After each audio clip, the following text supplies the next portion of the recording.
vrai marché de Tesla, ça sera les robots humanoïdes. En fait, on estime qu'il peut y avoir demain entre 2 et 3 robots par personne sur Terre, en fait. Quand tu dis à Michel, est-ce qu'en ce moment je dois acheter du Tesla, il dit mais faut toujours acheter du Tu mets 50 € ou 100 € tous les mois, et t'as 25 ans, tu fais millionnaire avec 50 €. Et je pense que les gens ne se posent pas la question pourquoi ils font quelque chose. Si tu te lances aujourd'hui, tu en serais quoi? Moi, ce que je vois dans Tesla dans les années 2030, c'est au moins $10 l'action. Donc c'est pas... il faut surtout pas chercher à s'enrichir vite. Ça ne marche pas. Je t'arrête 20 secondes. Je suis Rassem Flazi, président et cofondateur de Legal Place. Aujourd'hui, Legal Place, c'est le moyen le plus facile en France pour créer ta société. Si tu veux créer ton entreprise, il y a un code promo qui s'affiche en bas de cette vidéo. Clique sur le lien dans la description pour utiliser le service. Merci Michel d'être là. Merci, un plaisir. On va parler dans cet épisode avec l'expert, un des experts Tesla mondiaux, suivi par Musk lui-même. On va mettre un petit screenshot pour montrer. Je suis pas sûr qu'il me suit. Hein. En tout cas, il m'a répondu une fois. On va mettre le screenshot de la réponse. Alors Tesla, on va parler de ça, d'investissement. Michel, tu as été aussi entrepreneur, tu as géré un fonds d'investissement. Tu as fait de très bons choix dans l'investissement, on va en parler. N'est-ce pas? Pour la petite histoire, Michel est le premier investisseur de Legal Place. Ouais. On va en parler. Premier historiquement et premier en volume aussi. C'est vrai, exactement. Et on a aussi un sujet, donc comment trouver des investisseurs, comment trouver une bonne idée, etc. On laissera à la fin. Première question, tu dis souvent Tesla n'est pas une marque de voiture. Qu'est-ce que tu veux dire par ça? Non, Tesla est une marque de voiture par définition, mais Tesla n'est pas qu'une entreprise de voiture, en fait. La voiture aujourd'hui, c'est à peu près 90% du business Tesla. C'est à peu près 75% de la marge brute. Donc déjà, c'est pas 100%. Oui. Et surtout, le futur de Tesla n'est pas dans la voiture. C'est ça qui est extrêmement important, en fait. Aujourd'hui, il faut voir Tesla comme une société de voitures, d'énergie, de robotique, et de robotique sur roues et de robotique sur pattes. Et donc de software aussi. Oui, mais c'est lié à la robotique, effectivement. C'est lié à la robotique, c'est lié effectivement à tout ça, en fait. Donc aujourd'hui, effectivement, ce qu'on voit de Tesla, c'est la voiture. Mais la réalité de l'entreprise et son futur, c'est avant tout dans la robotique, en fait. Et aussi l'énergie, mais beaucoup moins que la robotique, en fait. Aujourd'hui, tu dis 75% de marge se fait sur les voitures. Oui. C'est quoi le reste? L'énergie. C'est quoi l'énergie chez Tesla? L'énergie, c'est en fait ce que fait Tesla, en fait, ils vendent des gros conteneurs d'énergie qui permettent de stocker l'énergie et de la restituer quand il y a besoin, en fait. On appelle ça le méga pack, en fait. Et aujourd'hui, c'est un business qui va peser cette année autour de 15 milliards. Donc c'est pas très peu connu de l'investisseur particulier. Très peu connu, effectivement. Les gens ne voient que les voitures, effectivement. Mais en fait, le vrai business aujourd'hui de Tesla, c'est énergie plus voiture. La voiture, à peu près en chiffre d'affaires 80 et des poussières de milliards. Et l'énergie, l'année dernière 10 milliards et cette année 15 milliards ou 16 milliards. Et donc, c'est très intéressant parce que en investissement, tu as une thèse qui est vraiment à l'antidote de ceux qui diversifient, qui sont partout sur des index. On parle souvent des index SP500, Nasdaq, etc. Une façon de ne pas avoir à faire du cherry picking. Et toi, tu es l'autre extrême. Tu choisis 2-3 stocks, 4 stocks. Et depuis que je te connais, parce qu'avant, tu étais sur Apple, hyper longue sur Apple. Tout à fait. Tu as pris toute la vague d'Apple depuis 2000 peut-être. Depuis 97. Depuis 97. Donc j'ai tenu 30 ans quasiment. et c'est indécent parce que parfois, je regarde juste le graphe de Apple en 15 ans, genre depuis 2010. Ouais. Et je trouve que son prix est tellement bas au début de 2010 que c'est négligeable. Dans la courbe, on dirait que ça commence de zéro. Et toi, c'était encore plus tôt que ça? Oui, j'ai commencé, en fait, je me rappelle d'Apple en 97, ça valait en market cap 5 milliards. Aujourd'hui, ça vaut 3 000 milliards ou des poussières, enfin peut-être moins 10% avec hier. Mais donc, on est passé de 5 milliards à 3 000 milliards. Autrement dit, du fois 600 entre 97 et maintenant. Donc, effectivement, une belle progression, tout à fait. La plupart des gens qui parlent d'investissement nous disent acheter des index, SP500, Nasdaq, etc. Et ne choisissez pas les actions. Une par une.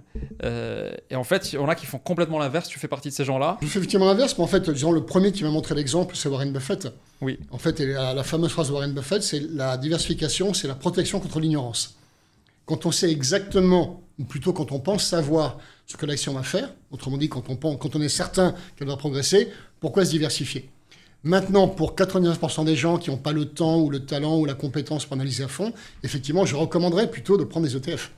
Ok. Donc je dirais que ce n'est pas du tout une critique contre ça. C'est qu'en fait, je pense avoir une capacité d'analyse des sociétés qui me permet de mettre beaucoup sur très peu d'entreprises, en fait, être extrêmement focus, et non pas de me diversifier, qui effectivement permettrait de limiter les risques, en fait. Et Warren Buffett était le premier à faire comme ça. À choisir. Et donc, la preuve que tu connais très bien ces sujets-là, c'est que l'action Apple, tu l'as prise vraiment depuis très très longtemps et tu es resté très longtemps depuis que je te connaissais sur Apple. Oui. Et ça a très bien fonctionné finalement parce que ça a fait un multiple énorme. Tout à fait. Je me rappelle dans les années fin des années 90, début des années 2000, on critiquait beaucoup justement sur Apple. À l'époque, effectivement, Apple avait des gros problèmes en fait. L'action a fortement chuté lors du crack. On a dû diviser par 4 ou 5, je crois, l'action Apple entre 2000 et 2003. T'étais déjà dedans, hein? J'étais déjà dedans. Ouais. Je me suis renforcé à l'époque. Et l'action a remonté progressivement pour après atteindre 5, 6, 7, 10, 20, 30, 40, 100, jusqu'à 3000 milliards. 3000, record 3800, je crois. Alors qu'à l'époque, quand tu étais rentré, c'était à 5 milliards. J'ai dû rentrer autour de 5-6 milliards, tout à fait. Mais tu l'avais choisi, Apple, à l'époque, alors qu'elle ne faisait pas partie, comme aujourd'hui, Tesla fait partie des top 10 capitalisation mondiale. Oui. À l'époque, Apple, c'était quoi? C'était sans doute 2 centièmes ou 3 centièmes, peut-être, oui. Waouh! Et c'était parmi celles sur lesquelles tu avais misé le plus? Oui, parce que j'ai parié sur les produits et sur le management. Sachant qu'il n'y avait ni iPhone, ni iPod. Non, il y avait que des Mac à l'époque. Il y avait que des Mac et puis quelques produits, on dirait annexes, mais avant tout des Mac, effectivement. Il y avait une seule division, c'était les Mac. Il y avait des imprimantes, il y avait des choses comme ça. Mais il n'y avait pas les iPods, il n'y avait pas les iPhones, etc. Donc c'était un pari sur Steve Jobs en particulier? C'était un pari, effectivement. Non, je me suis dit, c'est d'ailleurs une des phrases que dit Elon Musk, en fait. Choisissez une entreprise dont les produits vous paraissent pertinents et performants. Parce que tout commence par un bon produit. Il faut déjà avoir un très bon produit, percutant, etc. Donc moi, j'ai parlé effectivement sur des bons produits, parce qu'à l'époque, j'étais déjà sur Mac depuis 88, je crois. Donc il y avait des très beaux produits, et il y avait un management qui me paraissait très bon, qui est celui de Steve Jobs. Malgré, bien sûr, il n'était pas parfait, il avait un côté assez autoritaire et tyrannique, mais en même temps, c'était un véritable génie des affaires. Au-delà du génie créatif, c'est aussi un génie des affaires. Steve Jobs, comme Elon Musk d'ailleurs, avait le talent pour recruter, motiver et garder des cadres absolument hors normes, en fait. Et il y a eu chez Apple, et il y a toujours chez Apple, beaucoup de cadres incroyables, comme il y a aussi chez Tesla.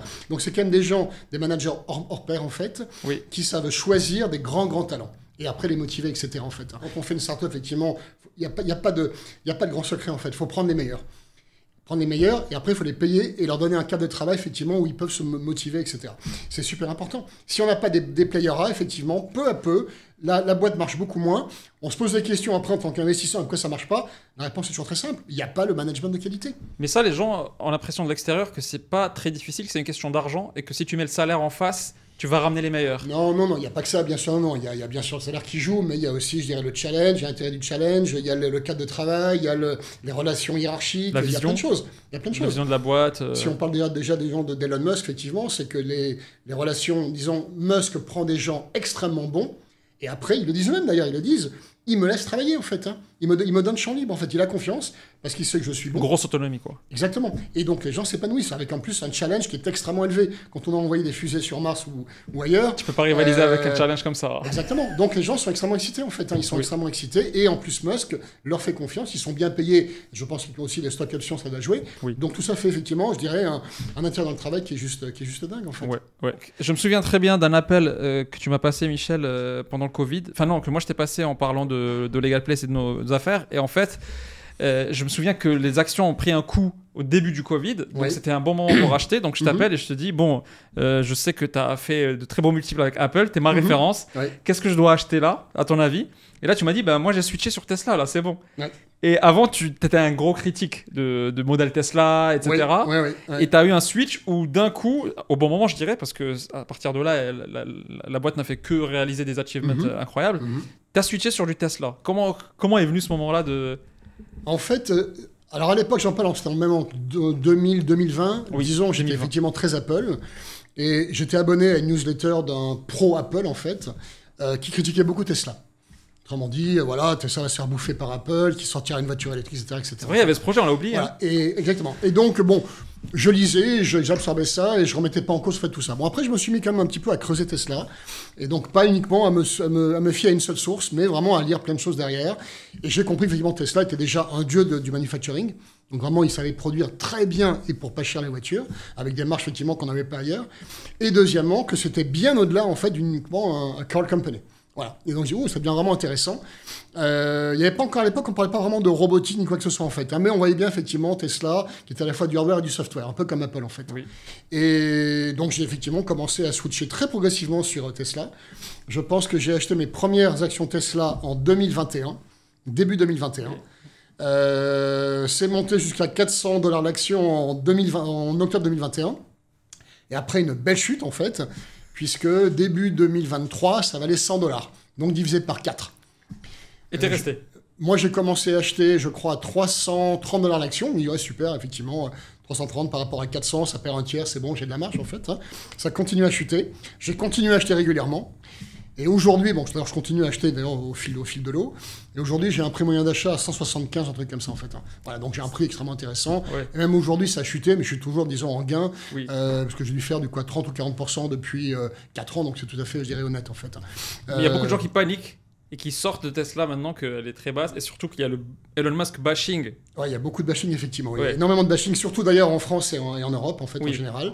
Donc en Europe, en fait, surtout, je dirais, le bashing, il est en France et en Allemagne. Très fort. Ah ouais. À cause en fait de ce qu'a fait Musk, Musk effectivement ayant soutenu l'extrême droite allemande, oralement et même concrètement en fait, et en France aussi avec pas mal de bashing, bon, on voit qu'effectivement. Donc en France et en Allemagne c'est assez dur pour Tesla et pour Musk, mais c'est pas forcément le cas partout. Oui. En Norvège il n'y a pas de problème, en Angleterre il n'y a pas de problème, en Allemagne il n'y a pas de problème. Voilà, en Europe généralement il y a un problème, mais je crois très localisé quand même sur France et Allemagne en fait. Il y a une chute des ventes. Parce qu'il y a 2 ans, c'était la plus vendue des voitures en Allemagne, la Model Y. Oui. Ce qui fait que c'est le pays des voitures, quoi. Oui, oui. Et est-ce que ça chute maintenant? Est-ce que c'est important pour Tesla en Europe? Non, il faut être dans le détail, en fait, disons, des ventes. Il faut voir déjà qu'en 2023 et 2024, le Model Y était la voiture la plus vendue au monde. Toutes catégories confondues, hein, je dirais aussi bien voiture à essence que voiture électrique. Enfin, toutes voitures confondues. Oui. Le modèle le plus vendu au monde, en fait. Depuis le premier trimestre, en fait, les ventes, effectivement, ont fortement chuté. Oui. Mais là où en Europe ou partout? Dans le monde. Oui, on a fait au Q1 de cette année moins 13% de ventes. Et c'est là où les gens se sont inquiétés. C'est là justement. BYD vend plus que nous. Alors, bon, BYD est toujours derrière en vente de voitures pure électriques, en fait. Ils sont toujours derrière, en fait. Okay. Mais là, en fait, on voit effectivement, disons, le biais de la presse générale sur Tesla. Enfin, on voit un biais et une incompétence à analyser les résultats, en fait. Il faut savoir que Tesla, au premier trimestre 2025, a eu une production amputée d'à peu près 25%. Amputée. Ils ont arrêté les chaînes de production pour préparer le nouveau modèle Y. Ah, okay. Pendant 4 semaines. Et après, il y a le ramp-up, en fait. Donc, en capacité de production, ils ont eu moins 25%. Et la réalité quasiment factuelle, c'est que Tesla a vendu quasiment tout ce qu'il pouvait produire. Mais comme les chaînes étaient arrêtées, effectivement, il y a moins de volume. Mais donc, ce n'est pas parce qu'il y a un problème de demande globale, c'est parce qu'il n'y avait pas de production pour ça. Okay. Ceci étant posé, il est vrai qu'en Europe, il y a bien un problème de demande. Ce qui n'est pas le cas du tout en Chine. En Chine, malgré l'arrêt pendant 1 mois des chaînes de production, ils ont fait mieux qu'en Q1 2024. C'est très demandé en Chine, Tesla. En Chine, ça cartonne. Ils ont peut-être 10 marques chinoises de véhicules. Il y a 100 marques concurrentes en Chine en électrique, en fait. Il y a 100 marques, en fait. BYD étant la plus célèbre, peut-être? BYD est effectivement une très belle boîte, en fait, qui fait 60% de véhicules qu'on appelle les hybrides, en fait. Les PHEV, en fait. C'est pas un pur électrique. Non, c'est pas un pur électrique. C'est des hybrides, en fait. Donc, en fait, au niveau mondial, la véritable raison de la chute des ventes de Tesla était parce qu'il y avait une chute, avant tout, des capacités de production. Donc, effectivement, les ventes, elles chutent, mais ce n'est pas parce qu'il y a moins de demande. Oui. C'est parce que la production a chuté. Maintenant, aux États-Unis, je pense que c'est flat. Autrement dit, Tesla a vendu à peu près ce qu'il voulait, il n'y avait pas trop de sujets. En Chine, ça cartonne. Et en Europe, il y a un problème. Donc, effectivement, est-ce que l'Europe représente beaucoup d'espoir dans les forecasts, dans les attentes de Tesla? Alors ça, c'est un point intéressant. Il faut savoir qu'il y a quand même un analyste qui est relativement connu qui s'appelle Gene Munster, qui parle beaucoup de Tesla, en fait. Il a quand même sorti il y a 3 jours, il a tweeté d'ailleurs, ouais, l'Europe c'est quand même le tiers de Tesla, donc franchement c'est beaucoup. L'Europe c'est 16% de Tesla, 16% uniquement, d'accord. Okay. Et l'analyste qui se dit expert Tesla raconte que c'est le tiers de la bon, voilà. Malheureusement, beaucoup de gens parlent de Tesla sans vraiment savoir, sans passer beaucoup de temps sur la société. Pourtant, c'est public ces informations, bien parce sûr, qu'ils doivent communiquer, parce que c'est une boîte cotée, donc ils doivent communiquer. Non, l'Europe, en fait, est une petite zone pour Tesla. La grosse zone, c'est bien sûr la Chine. Il faut savoir qu'aujourd'hui, au niveau mondial, 60% des voitures électriques vendues, ou 65%, c'est en Chine. Mais pourquoi? Pourquoi la Chine est aussi grosse en demande? Alors, bonne question. La Chine a mis l'accent dès les années 2015 sur l'électricité, en fait. Et ils ont subventionné massivement leurs producteurs. Ouais. Et en mettant, bien sûr, auprès des incentives, on peut les incentives, je dirais des obligations légales, interdiction des véhicules thermiques, etc. en fait. Donc aujourd'hui, effectivement, la plupart des véhicules électriques vendus au monde sont des véhicules en Chine, en fait. Et la Chine produit les 3/4 des véhicules électriques au monde, en fait. Déjà. Alors qu'il y a 10 ans, c'était zéro. C'était zéro. Il n'y en avait pas, en fait. Donc ils ont mis un plan véhicule électrique. Donc retiens bien ça, la Chine a mis un plan véhicule électrique. Oui. Là, ils ont mis un plan sur autre chose. Tout à l'heure, on en reparlera en fait. Okay. Donc là, aujourd'hui, effectivement, la Chine est largement devant. Et Tesla est l'un des rois en Chine en fait. Mais c'est quoi le pari que fait quelqu'un qui paye autant Tesla? L'action Tesla, il la paye aujourd'hui, elle est à $250, je pense. Si on la paye à ce prix-là, c'est quoi le pari qu'on fait? Alors, le pari, en fait, on peut le résumer de manière extrêmement simple, en fait. Le pari fondamental, c'est que, encore, je ne trouve pas que Tesla soit très cher aujourd'hui, en fait, mais peu importe. Hein. Le pari que je fais et que des investisseurs font sur Tesla, c'est que Tesla, demain, sera le leader d'industries gigantesques qui lui rapporteront beaucoup de profits, en fait. Aujourd'hui, pour être très clair, il est quand même majoritairement dans l'industrie automobile. C'est une industrie qui, en gros, pèse 2-3 milliards de dollars, 2-3 trillions de dollars, 2000 milliards de dollars à peu près, avec des marges relativement faibles et beaucoup de capex. Donc, pour être clair, une industrie pas vraiment excitante, en fait. Oui. Voilà. Et aujourd'hui, effectivement, donc on voit les leaders de l'industrie, les Toyota, Volkswagen, etc., ne sont pas très valorisés. Donc, si c'est que la voiture qu'ils vont faire, même s'ils gagnent le game de la voiture, c'est capé, ça peut pas monter à... Je pense que si jamais ils étaient les rois de la voiture, avec un chiffre d'affaires de 200 milliards, par exemple, je pense que s'il n'y avait que ça, vraiment que ça, je pense que leur market cap, elle est au moins 2 fois trop.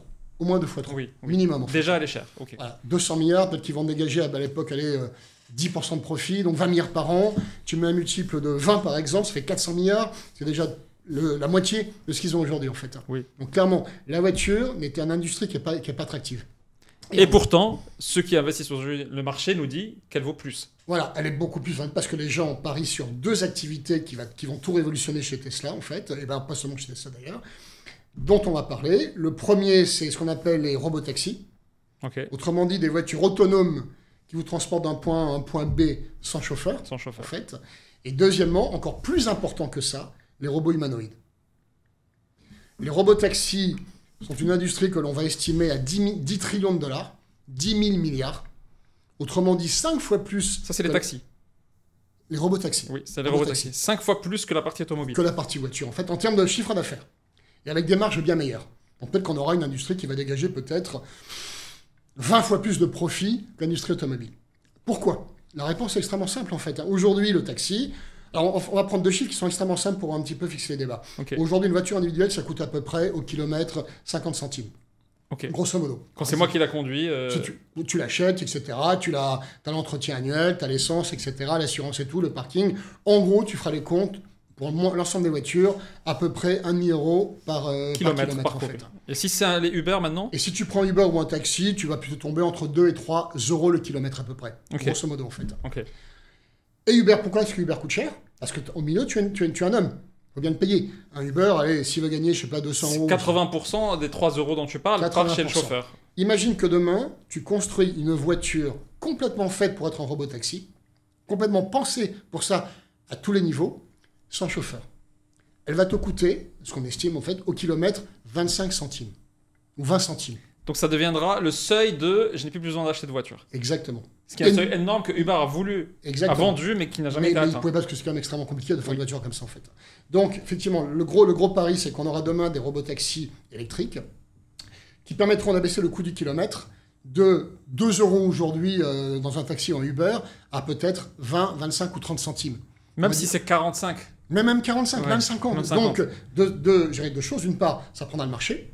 Deuxièmement, ça va étendre le marché. Ça va étendre le marché des taxis et Uber. Ça ne sera plus le même marché parce qu'il y aura beaucoup plus de gens qui vont consommer ce service. Pourquoi acheter une voiture justement à s'emmerder, avoir une voiture, donc l'assurer, etc., la garer, la maintenir et compagnie, si on a un service beaucoup moins cher pour faire ces kilomètres? Il n'y a pas de raison. Enfin, alors évidemment, si jamais on va faire, on va dire, Paris-Nice, on prend toujours le train qui est même plus efficace. Mais une fois qu'on s'est arrivé sur Nice, autant effectivement prendre le robot-taxi en fait. C'est pour ça qu'il y a des investisseurs qui switchent de Uber à Tesla. Qui oui, sortent des actions de Uber pour acheter du Tesla. Bien sûr. Donc voilà, Tesla a présenté en octobre, le 10 octobre exactement, le 10-10, le Cybercab, donc c'est ça, Cybercab en fait, une voiture totalement dédiée pour être un robot-taxi, une voiture stricte de place, conçue avec en tête le fait de pouvoir la produire en très grand volume au coût le plus bas possible. Et donc on estime que le Cybercab aura demain un coût au kilomètre inférieur à 25 centimes de loin. C'est marrant parce que tout le public parle du modèle Y Alors que la carte Joker de Tesla, c'est en partie le Cybercap, Exactement. qu'on voit très rarement dans les commentaires, dans les parce photos. que les gens, effectivement, ils aiment tout ça, ils préfèrent taper sur Tesla, voilà, Tesla, les ventes chutes, etc. Oui. Mais le futur de Tesla dépend de l'autonomie et du cybercap. Mais avant, on disait que c'était de la science-fiction, il y a 5 ans, quand Oui. ça parlait de ça. Entre-temps, Tesla a profité de ces millions de kilomètres parcourus par ses voitures pour développer son software. Milliards, Milliards. ouais. Parce que c'était aussi un des plays. On commence par la voiture avec chauffeur pour avoir suffisamment de données pour entraîner nos machines Tout à fait. à faire de l'autonomie. Exactement. Aujourd'hui, ce que j'entends, ce que je lis, c'est que l'autonomie chez Tesla, elle est largement meilleure que n'importe quel Exactement. logiciel d'autonomie au monde. Et en fait. même les Chinois le disent d'ailleurs. Même les Chinois le disent. Il y a des centaines, des milliers de vidéos justement de ce qu'on appelle le FSD chez Tesla, l'autonomie autonome en fait, le FSD en Chine, et les gens sont bluffés. Et même la concurrence, en fait, je crois que le PDG d'Xpeng a dit, oui, effectivement, Tesla a 2 ans d'avance. Et quand on voit effectivement les vidéos, c'est très impressionnant. Les gens sont bluffés.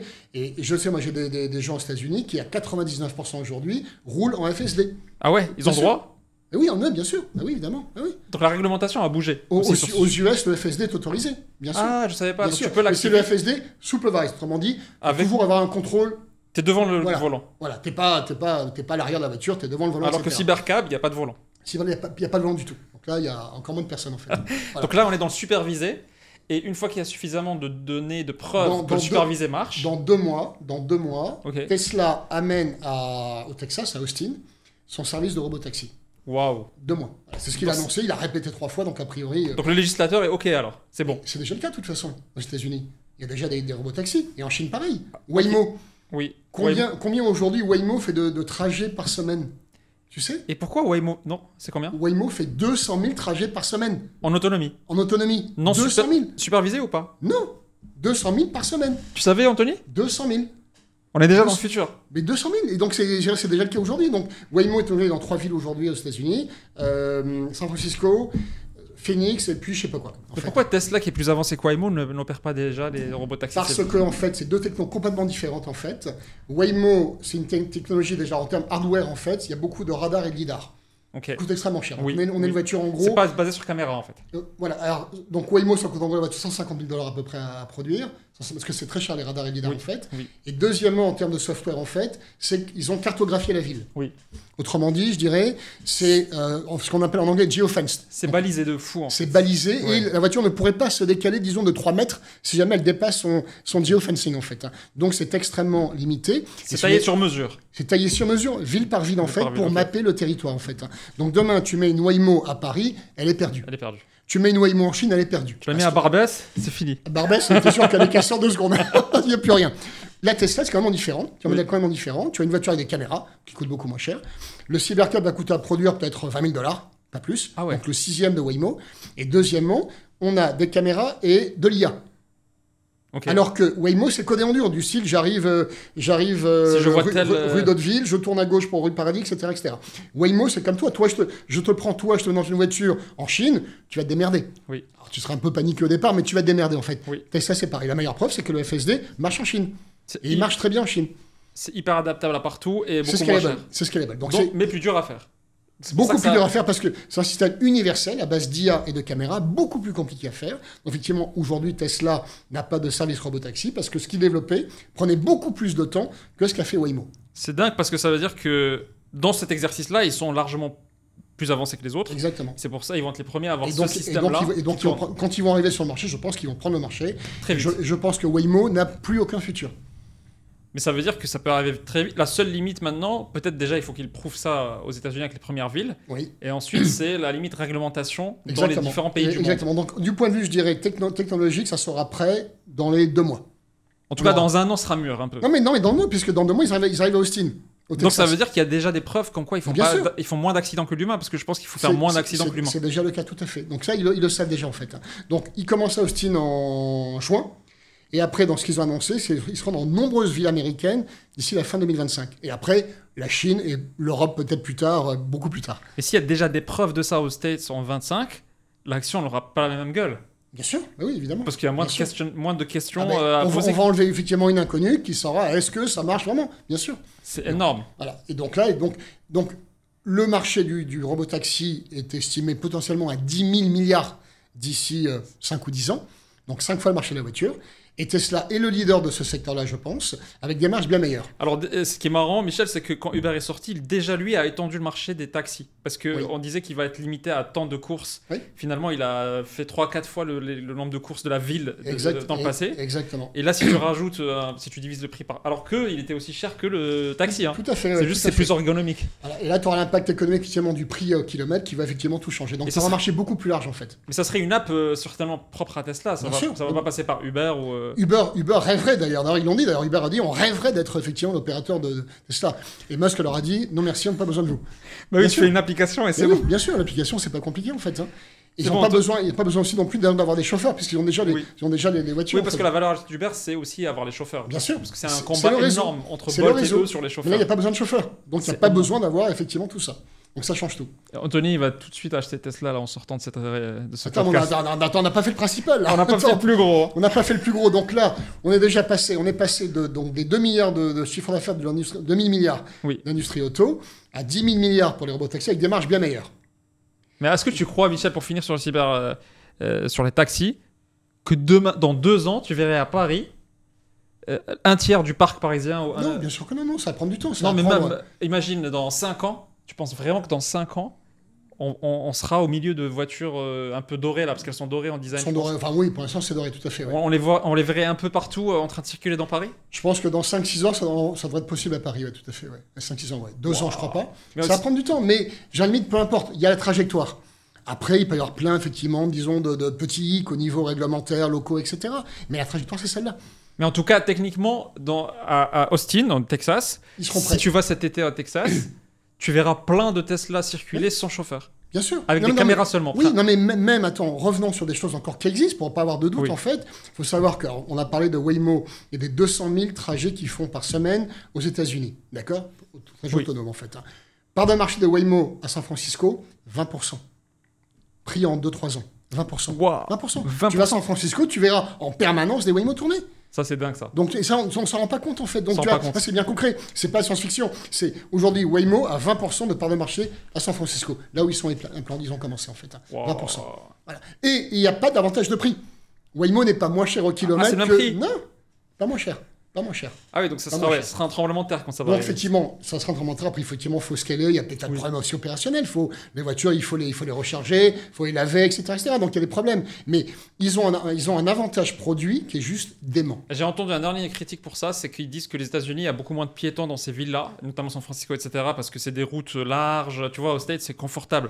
Quand tu es dans du parisien, dans le 10e, là où on est, c'est des petites machins avec les scooters, les vélos, les trottinettes. Il n'y a pas de trottinettes, mais... Est-ce que c'est peut-être aussi techniquement pas encore au point de rouler dans, je dis n'importe quoi, en Inde, tu vois, avec tous les piétons et les motos et les trucs. Est-ce qu'ils parlent de ces limites-là, les gars de chez Tesla, ou pas ? En disant que, ok, Texas, c'est pas pareil que Paris. Toi, demain, je te mets dans une voiture en Inde. Est-ce que tu pourras conduire ? A priori, oui. Oui. Pourquoi tu ne peux pas penser... J'aurais un temps d'adaptation. Bien sûr, une IA très développée, avec la voiture et les caméras, ne peut pas faire pareil. C'est une question de temps. C'est une question de temps. C'est tout, c'est une question de temps. Et alors, par rapport, justement, très concrètement par rapport à ça, regarde quelques vidéos, justement, du FSD en Chine, où là, il y a beaucoup de personnes, il y a beaucoup de vélos, il y a beaucoup de mobilettes, etc. Et ils se débrouillent. Okay. Donc, oui, non, on y arrive, en fait. Donc, effectivement, il y a peut-être une adaptation un peu plus compliquée, éventuellement, mais... Pas plus compliqué que pour un homme à s'adapter effectivement à une conduite en Chine ou en Inde. Clairement. Donc ça, c'est les robotaxis. Plusieurs fois le marché de l'automobile mondial déjà. Exactement. Parce que c'est le produit final. C'est-à-dire que c'est pas la voiture, mais c'est le service. Tu prends de A à B. Exactement. C'est le service effectivement global, donc de taxi effectivement, qui permet de faire du kilomètre, de rouler d'un point A à un point B, avec un coût au kilomètre 2, 3, 4 fois moindre que ce que tu as aujourd'hui. Donc effectivement, demain, on va pas avoir des voitures. Donc ça, c'est le robotaxi. Le cybercab étant un des produits du robotaxi. Mais ce qu'a dit aussi Elon Musk, c'est qu'on aura demain ta Tesla, qui pourra être mis dans le pool de robotaxi. Qui bossera pour toi.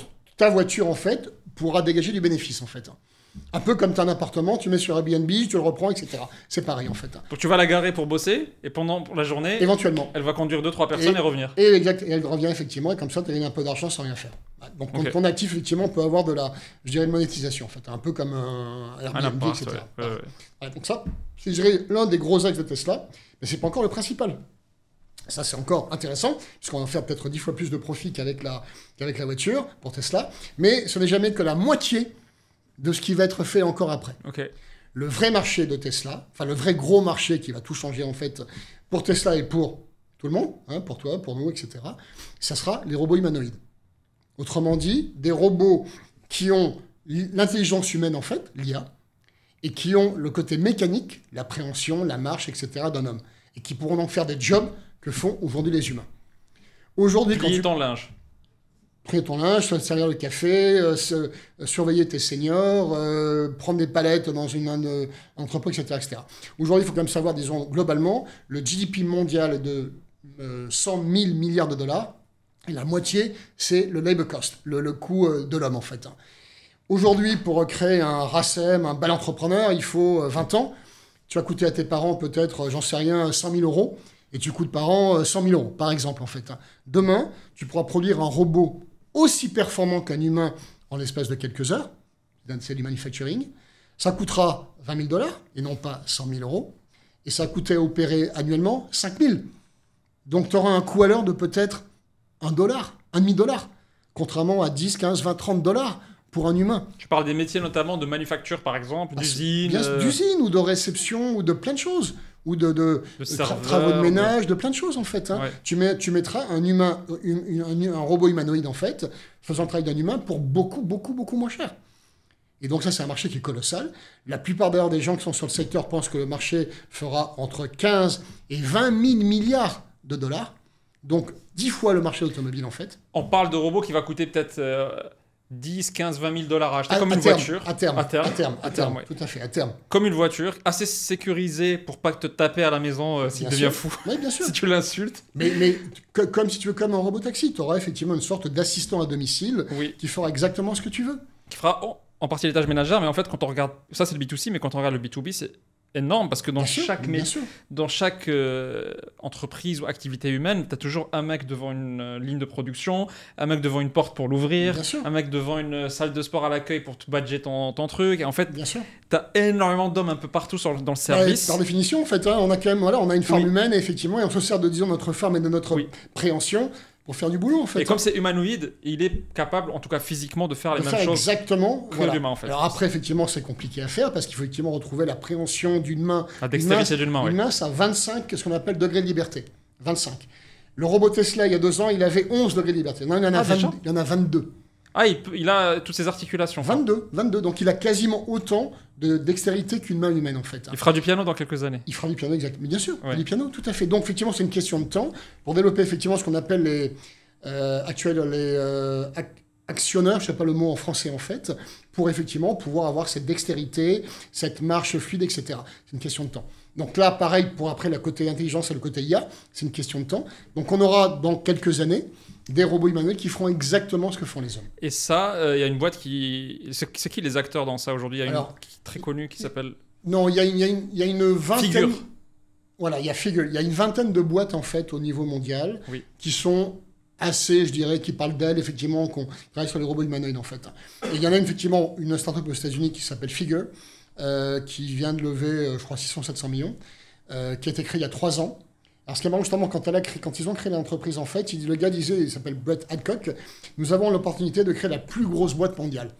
Ce qui reflète juste une chose, en fait, c'est que le secteur qui va attaquer sera le plus gros secteur jamais créé dans l'économie, en fait. Et ce qui est vrai. Tu vas remplacer des hommes par des robots, et donc, c'est colossal, en fait. C'est peut-être comme quand on a créé le secteur de l'automobile. C'est un peu ça, oui. Gros, mais encore plus vaste, en fait. Encore plus vaste que c'est... Aujourd'hui, tu as grosso modo 80 millions de véhicules vendus tous les ans. Et demain, tu auras peut-être 300-400 millions de robots vendus tous les ans, en fait. En fait, c'est un robot par foyer. En fait, on estime qu'il peut y avoir demain entre 2 et 3 robots par personne sur Terre, en fait. Oui, parce que ça comprend le B2B, ça comprend le travailleur. Exactement. Donc, en gros, peut-être un parc de 15 milliards de robots. Donc, tu peux avoir un marché annuel de peut-être entre 500 millions et 1 milliard. Tu mets là-dessus 20 000 $ de part de robots, on a un marché de 20 000 trillions. Sans la partie service, software. Exactement. Donc un marché qui est absolument colossal. Donc si tu veux, c'est le dernier marché effectivement de Tesla qui est super important. En gros, on estime dans 5 ou 6 ans que Tesla, ça sera en termes de chiffre d'affaires 10% voiture, 90% autres. Et en termes de marge, 3% voiture, 3% énergie, 30% conduite autonome et robotaxi, 50%, donc le reste en fait, robots. Voilà. Donc la vision de Tesla dans 5-6 ans, c'est les voitures, 3% seulement de la marge. Incroyable. Donc, dans le peanuts. Donc, ouais, ok. Mais ça veut dire qu'il faut arriver à croire sur la deuxième moitié, qui est la partie robot humanoïde, que ça va marcher, et que 2, ça sera eux les premiers acteurs. Exactement. En fait, disons, la création de valeur, enfin, moi, l'équation que je la mets comme ça, en fait, création de valeur, c'est des marchés massifs, des avantages concurrentiels massifs. Oui. Donc, il faut croire sur ces deux aspects, qu'il y aura un marché colossal. Je pense que rien que le coût, soit à l'heure de travail, soit au kilomètre, montre bien que le marché sera colossal. Oui. Et après, effectivement, il faut analyser que Tesla sera l'un des grands leaders, voire le leader de ce secteur-là. Exactement. Et si Tesla n'est le leader que de la partie robotaxi et qu'elle est un parmi d'autres dans la partie robotique, ça fera déjà beaucoup d'argent. Ça justifie déjà le prix d'achat d'aujourd'hui? Ça justifie le cinquième, le dixième. Non, mais prenons un exemple si tu veux. Imagine que le marché du robotaxi dans 15 ans soit à 10 000 milliards. Okay. Que Tesla en est 20%. Ça fait donc 2 000 milliards de chiffre d'affaires, avec une marge de 20%. 400 millions par an, 400 milliards par an de bénéfices. Tu mets un multiple de 20, 8 000 milliards. Par rapport aujourd'hui à une market cap de 700-800, x 10. Déjà avec ça, tu es refait. Rien que le taxi. Sans parler des robots. Une grosse partie de l'équation, c'est Elon Musk. Oui. C'est un mec qui a fait quand même quelques miracles, notamment SpaceX, qui est quelque chose quand même d'incroyable. On n'arrive pas en Europe, ni en Russie, ni en Chine à faire des choses similaires. La NASA lui a confié de ramener les 2 astronautes bloqués dans l'espace parce que Boeing n'arrive pas à les ramener. Tout à fait. Il les a ramenés. Il les a ramenés. Heureusement d'ailleurs, sinon ça aurait été les Russes. Ça aurait été vraiment... ça aurait été autre chose là. Et en fait, Elon Musk, finalement... ça rajoute beaucoup dans l'équation parce que c'est lui, vu que c'est aussi ambitieux comme vision que tu présentes, comme il y a lui en face, en fait, tu as tendance à dire il n'y a pas un autre qui peut faire tout ça. Donc, quelque part, même s'il est que deuxième dans une partie de ces marchés-là, à un moment, il a rattrapé beaucoup de retard sur l'IA avec X.AI. Qui est quand même Grok, qui est un des outils aujourd'hui les plus avancés en IA dans le monde. Clairement. Alors que ce n'est que sa 6e boîte ou 5e boîte. Ou 7e ou 8e. Et ça, c'est la capacité à absorber des talents, les meilleurs talents au monde, finalement, qui veulent bosser pour lui, malgré ses défauts de caractère et de personnalité. Oui, mais ça, c'est ce qui est vu de l'extérieur, en fait. Par contre, quand tu demandes aux managers, justement, qui recrutent, donc tu demandes à Linda Yaccarino de X, tu demandes à Gwen Shotwell de SpaceX, ils te disent, mais Elon est adorable. Il est vraiment adorable, en fait. C'est un mec passionnant, exceptionnel. Donc les gens aiment travailler pour lui, en fait. Ils le disent. J'adore travailler pour Elon. Donc effectivement, il a des gros défauts vus par l'extérieur. C'est un aspirateur. Dans le boulot, effectivement, il fait confiance aux très bons, il donne autonomie et les gens s'épanouissent, en fait. Donc la vision qu'on a n'est pas celle forcément qu'ont les managers d'Elon. Et pour finir sur Tesla, quand tu dis à Michel, est-ce qu'en ce moment je dois acheter du Tesla, il dit, mais il faut toujours acheter du Tesla. En ce moment, il n'y a pas de timing. Bien sûr. Parce que tu achètes une vision, tu n'achètes pas le trading de dans 3 mois je vends, dans 6 mois je vends, tu achètes dans 5-6 ans, c'est gigantesque par rapport à aujourd'hui. Si on donne des chiffres, moi ce que je vois dans Tesla en cours de bourse dans les années 2030, c'est au moins $2,000 l'action. Et en 2040, je vois du $20,000 l'action. Donc aujourd'hui, ça vaut 250 ou 260. Très franchement, qu'on achète à 300, 120, 400... peu importe. C'est ouf parce qu'il disait exactement de la même manière ça de Apple à l'époque et ça a fait les chiffres. Et ça a marché. ça a marché. Ouais, donc la question d'Anthony, c'est est-ce qu'avec toute la polarisation que Musk a autour de lui, est-ce que ça pourrait fonctionner sans lui ou plutôt est-ce que ça peut fonctionner malgré cette polarisation, tu veux dire? Au contraire, est-ce que Musk c'est le plus gros risque qu'il y a pour Tesla? Musk, c'est le plus gros risque sur Tesla. Oui, c'est clair, effectivement. S'il est assassiné demain... Non, c'est clair qu'aujourd'hui, Musk est absolument indispensable dans Tesla, comme Steve Jobs l'était dans les années 2000. Après, quand il est parti en 2011, Tim Cook a pris la relève, on avait déjà une boîte qui était bien sur des rails, etc. Donc ça continue en fait. Oui, mais justement, on dit que Tim Cook, si c'était Steve Jobs qui était encore là, le virage IA aurait été bien pris parce que Apple a très mal pris le virage. Oui, probablement. Maintenant, effectivement, entre 2011 et maintenant, l'action a fait x15.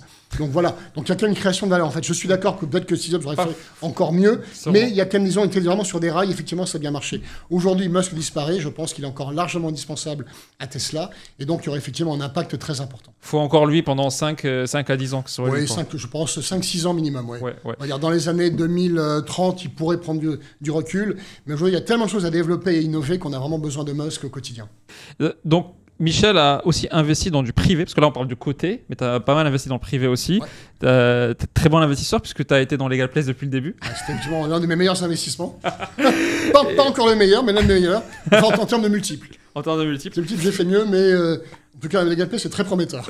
Et on avait, je me souviens, la première discussion. Enfin, Michel me connaît depuis que j'ai 25-26 ans parce que c'était au tout début de la boîte.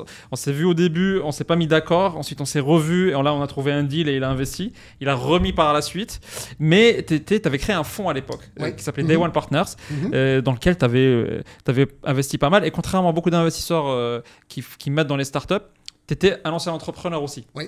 Tout à l'heure, tu parlais de création de contenu. Tu avais fait de la création de contenu depuis. Enfin, tu le fais toujours. Hein. Toujours, oui. Et c'était depuis quand le blog, Anthony 2004. Donc, t'écris des billets sur ton blog depuis très longtemps et qui est lu en France pas mal.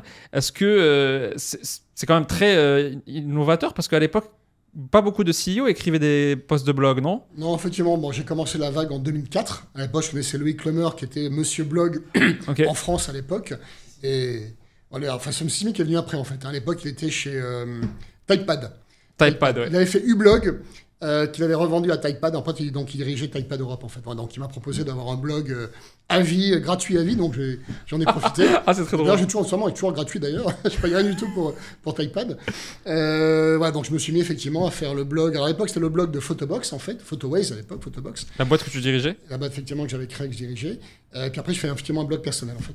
J'ai fait dans la foulée. Et donc, dans l'investissement, pour revenir, tu as été déjà entrepreneur. Ensuite, tu t'es mis à investir dans des startups. En parallèle du côté. Ce qui est marrant, c'est que dans l'immobilier, dans ta vie d'investisseur, est arrivé très tardivement. Oui. Est-ce que tu peux expliquer la raison pour ça? Parce que tout le monde rêve d'avoir son premier appartement très tôt, le plus tôt possible. C'est une réussite. Non, jamais rêvé de ça. Jamais rêvé de ça. Comment ça se fait? Parce que c'est très français de vouloir posséder son premier appartement. C'est français, mais pas que français. En pas fait. que français, oui. Je sais pas quel est le taux de propriété en France, mais il est pas tellement différent de ce qu'on a dans notre pays. Peut-être un peu plus élevé, mais pas tellement différent en fait. Non, mais ça t'aurait empêché de gagner de l'argent, de faire de l'immobilier? Oui, forcément, l'immobilier, il faut quand même un apport initial. Oui. Il faut un apport initial et bon, imagine que ton appartement, je sais pas quoi, aller à 500 000 euros par exemple, tu mets un apport de 20%, tu mets 100 000 euros. Si jamais tu sais bien les placer, 100 000 euros, peut-être qu'ils feront 1 million si tu le places correctement. Oui. Alors qu'immobilier va te croître en moyenne de 3% par an. Moyenne. Quand il monte. Non, mais, sur le long durée. Voilà, sur 30 ans, en gros, l'immobilier, c'est 3% par an. Hein, tu regardes les chiffres, effectivement, 3% par an. Oui. Et quelle est la croissance moyenne de la bourse depuis un siècle? 8, 7%. Voilà. C'est tout. Et ça, c'est la bourse. Si tu choisis mieux que la bourse. Oui, mais voilà, en moyenne, celui qui veut juste jouer les moyennes, donc qui prend des ETF, en fait, il va sur le Nasdaq, sur le S&P 500, il prend un ETF, et en moyenne, il aura du 8% par an. Pour défendre l'immobilier, tu utilises le levier de dette. Oui. Alors que là, tu utilises que le cash que tu as. Je suis d'accord. Tout à fait. Donc c'est un peu mieux que 3 versus 8, mais... Je suis d'accord. Donc en rendement économique, 3% immobilier et 8% pour la bourse, en fait, effectivement. Et pour l'immobilier, tu peux avoir un levier bancaire, je suis d'accord, pour un petit peu améliorer tout ça. C'est vrai. Ouais. Et ça reste pas mal que la bourse est 8%. Oui. Et tu peux faire beaucoup mieux, justement, si jamais tu places bien, etc. C'est des bonnes boîtes. Hein. Un Warren Buffett, il a depuis maintenant quasiment 60 ans du 22% par an. Et 22% par an, je me rappelle que tu avais fait un podcast là-dessus, 22% sur 50 ans. C'est beaucoup. même si tu mets que 50 euros au début, ça fera beaucoup. C'est clair. 1,22 puissance 60, je pense que ça fait beaucoup. Ça fait beaucoup de zéros. Ça fait beaucoup de zéros. Peut-être que tu es millionnaire avec 50 euros. C'est clair. Tout à fait. Donc ça veut dire que tu as eu cette réflexion d'effets d'accumulation beaucoup très tôt en fait. Tu étais conscient de ça? L'immobilier n'est pas quelque chose, je dirais, d'extrêmement excitant en termes, disons, de compréhension économique. Il n'a pas de vision, l'immobilier. Il n'y a pas de vision, il n'y a pas de... Là, on a quand même... ce qui m'intéresse dans Tesla, c'est pas le cours de bourse, c'est vraiment c'est l'entreprise, ils développent des robots, etc. C'est vraiment passionnant, en fait. Hein. Oui. Et je passe beaucoup de temps là-dessus. Je ne me verrais pas passer 2 heures par jour sur l'immobilier. Oui. C'est beaucoup moins riche en termes intellectuels. Oui. Voilà, il n'y a pas vraiment de travail à faire, en fait. Donc, ça m'a vraiment jamais vraiment intéressé. Et je pense qu'en termes de rendement in fine, comme je m'y connais en termes de business, j'ai un meilleur rendement en entreprise que sur l'immobilier en fait. Ça veut dire mais c'est pas le cas de tout le monde. C'est pas le cas de tout le monde. Mais il y a des Après, si on enlève les spécialistes de l'immobilier, Monsieur Tout le Monde ne fera jamais comme tu Bien dis. Sûr, oui. Après, est-ce que ça te gênait pas psychologiquement d'habiter dans un endroit que tu louais alors même que tu étais hyper à l'aise financièrement déjà? Pourquoi ça m'aurait gêné? Il y a des gens, psychologiquement, ils se disent je possède pas ça alors que j'ai réussi dans ma vie. Comment je peux vivre dans un endroit? La réussite, c'est pas lié, je dirais, à la taille de ton immeuble ou de ta voiture, etc. En tout cas, la réussite, pour moi, c'est pas ça. Donc, je vais pas chercher et dire ouais, j'ai un super appartement. Non, c'est pas mon truc en fait. Hein. Ouais. Et en plus, quand tu es jeune, en fait, quand même, tu déménages rien parce que ta famille s'agrandit, etc. Oui, tu déménages beaucoup. Donc, Franchement, Comme une start-up, quoi. Voilà, prendre un Ouais. appartement pour 2-3 ans, si tu veux, moi j'ai déménagé, parce que voilà, bah, tu es 1, tu es 2, tu es 3, 4, 5, etc. Donc tu déménages tout le temps. Donc avoir un bien qui devient le plus tien, mais... T'es un peu plus riche qu'avant, donc tu peux agrandir, etc. Alors que si tu achètes, bah, il y a Exactement. une inertie, tu peux pas bouger comme Exactement. Donc là, effectivement, quand tu loues, tu es beaucoup plus souple, en fait. Ouais. Donc ça m'a jamais vraiment gêné du tout, et c'est uniquement vers la cinquantaine, pression familiale, pour avoir un C'est en appartement général ta à femme soi. qui te dit il faut qu'on Exactement. achète. C'est psychologique. Mais bien sûr, c'est Ouais. logique, il faut avoir le nid. Donc effectivement, bon, voilà, j'avais des capitaux, j'ai acheté et compagnie, mais Ouais. en termes strictement financiers, C'était pas le meilleur deal. j'aurais préféré mais bien sûr, c'est pas le meilleur deal. T'aurais mis ça sur Tesla? Ah bah alors là, j'aurais fait, ça fait beaucoup de millions. Tout à fait. Mais bon, à la limite, c'est pas, peu importe, c'est pas, je m'en fous quoi. Mais voilà, Ouais. non, l'immobilier en gros ne m'intéresse pas parce que je peux pas passer du temps à analyser, Oui. lire, voir les concurrents, c'est pas pareil. Quoi. C'est pas stimulant. Non. Alors que investir même dans des startups qui démarrent, qui veulent complètement disrupter un marché et le renverser, déjà ça c'est beaucoup plus Ah bah, stimulant. bien sûr. Tu en fais toujours ou t'as arrêté l'investissement tech? Non, j'ai arrêté d'investir maintenant dans les startups en France en fait. Ok. Parce que tu penses que le rendement est moins fort pour toi que... Alors, Pas mieux que Legal Place. Alors, en partie, c'est vrai, mais surtout, en fait, la vraie question, quand on fait quelque chose sur Terre, c'est se demander pourquoi. Pourquoi on fait quelque chose? Qu'est-ce qu'on cherche à obtenir en faisant une certaine action? Qu'est-ce que je vais obtenir en faisant encore d'autres investissements? Bah, de la stimulation peut-être. À Simulation. rencontrer Parce des que entrepreneurs. Je passe 3 heures par jour sur Tesla, je passe 1 ou 2 heures par jour sur Legal Place, 2 heures par jour, etc. etc. Donc, j'ai tout ce qu'il me faut. J'ai mon T'es bien environnement. entouré. J'ai mon environnement intellectuel qui me va très bien, donc ça ne m'apportera rien de plus. Oui. Si ce n'est potentiellement des problèmes, en fait. Des casse-têtes, ouais. Des classiques avec parfois tu tombes sur des entrepreneurs, t'en connais, un peu compliqué, on va dire. Il y a de pour, tout. pour être gentil. Il y a de tout. Il y a de tout et il y en a beaucoup. De tout, en fait. Il y a beaucoup de plaisir, mais il y a aussi effectivement des cas compliqués Oui, effectivement à oui, gérer. oui, Franchement, donc c'est du comment dire, du hustle, c'est Oui. compliqué, quoi. Donc, en termes intellectuels, je suis comblé. J'ai tout ce C'est qu'il me faut. dingue. Je suis comblé. Mais tu vois, ce qu'il faut en fait retenir, c'est, je pense que les gens ne se posent pas assez la question, pourquoi ils font quelque chose. Oui. Et de bien voir la motivation derrière chaque action. On fait par défaut on fait- souvent des On choses. fait par défaut, on fait Oui. par culture, on fait par tradition, etc. C'est pourquoi on fait ça. Oui. Avoir un esprit un petit peu libre et se demander, mais est-ce que vraiment c'est une action qui va dans le sens de ce que je veux? Oui. Moi aujourd'hui, à mon âge, j'ai qu'une envie, c'est je veux une vie, je dirais, intellectuellement enrichissante et le moins de hassle possible. Le moins, je dirais, de tracas, franchement. Oui. J'ai passé l'âge de m'emmerder sur des tracas qui ne valent pas la peine, en fait. Ou alors, il faut vraiment qu'il y ait un gros gâteau derrière pour éventuellement je commence à travailler, en fait. Voilà, il faut se poser la question. Oui. Qu'est-ce qu'on veut vraiment obtenir? Et est-ce que ce qu'on fait vous met en chemin sur ça? Oui. Sinon, c'est faire autre chose. Et t'as dit un truc important, t'as dit je passe plusieurs heures de lecture sur les sujets de prédilection, donc Tesla par exemple. Ouais. Il faut que les gens comprennent que voilà, quand tu fais du cherry picking dans les actions, quand tu choisis des actions au lieu de prendre, comme tu disais, des indices, Oui, il faut passer le temps qu'il faut, quoi. exactement. Et c'est pour ça que tu finis par connaître très bien le sujet, et souvent tu pointes du doigt des mauvaises rédactions Bien sûr. de grands titres économiques français Ouais, et qui ouais. disent n'importe quoi sur Qui disent Tesla. vraiment, parce qu'en fait, c'est un doivent journaliste, remplir. effectivement. Alors, déjà, les analystes financiers disent souvent n'importe quoi, parce qu'ils n'ont pas creusé le sujet. Donc, un journaliste généraliste, même économique, en fait, même, je dirais, économique, ils ne connaissent pas le sujet, en fait. Ouais, ouais, ouais. Ils ne connaissent pas le sujet du tout. Et Clairement. on voit des aberrations, des absurdités, mais vraiment incroyables. Genre, Ouais. il y en a un effectivement connu qui m'en veut, qui m'envoie un email tous les 3 jours, etc. Mais parce que effectivement, je lui tape dessus, parce que le gars raconte n'importe quoi. Vraiment, Oui. et presque, je dirais, c'est presque des mensonges. Donc, c'est quand même assez grave, en fait, quoi. C'est motivé idéologiquement, tu penses ou Non, mais je pense que c'est de la facilité, en fait. C'est voilà, il Bah. aime pas Musk, etc. Il Oui. sort des conneries du genre Tesla se fait ringardiser. Oui. Alors que Oui. quand on voit les chiffres, ils sont devant tout le monde, en fait. Hein. Oui, oui. Vraiment je dirais des mensonges incroyables. Parce que c'est du travail superficiel.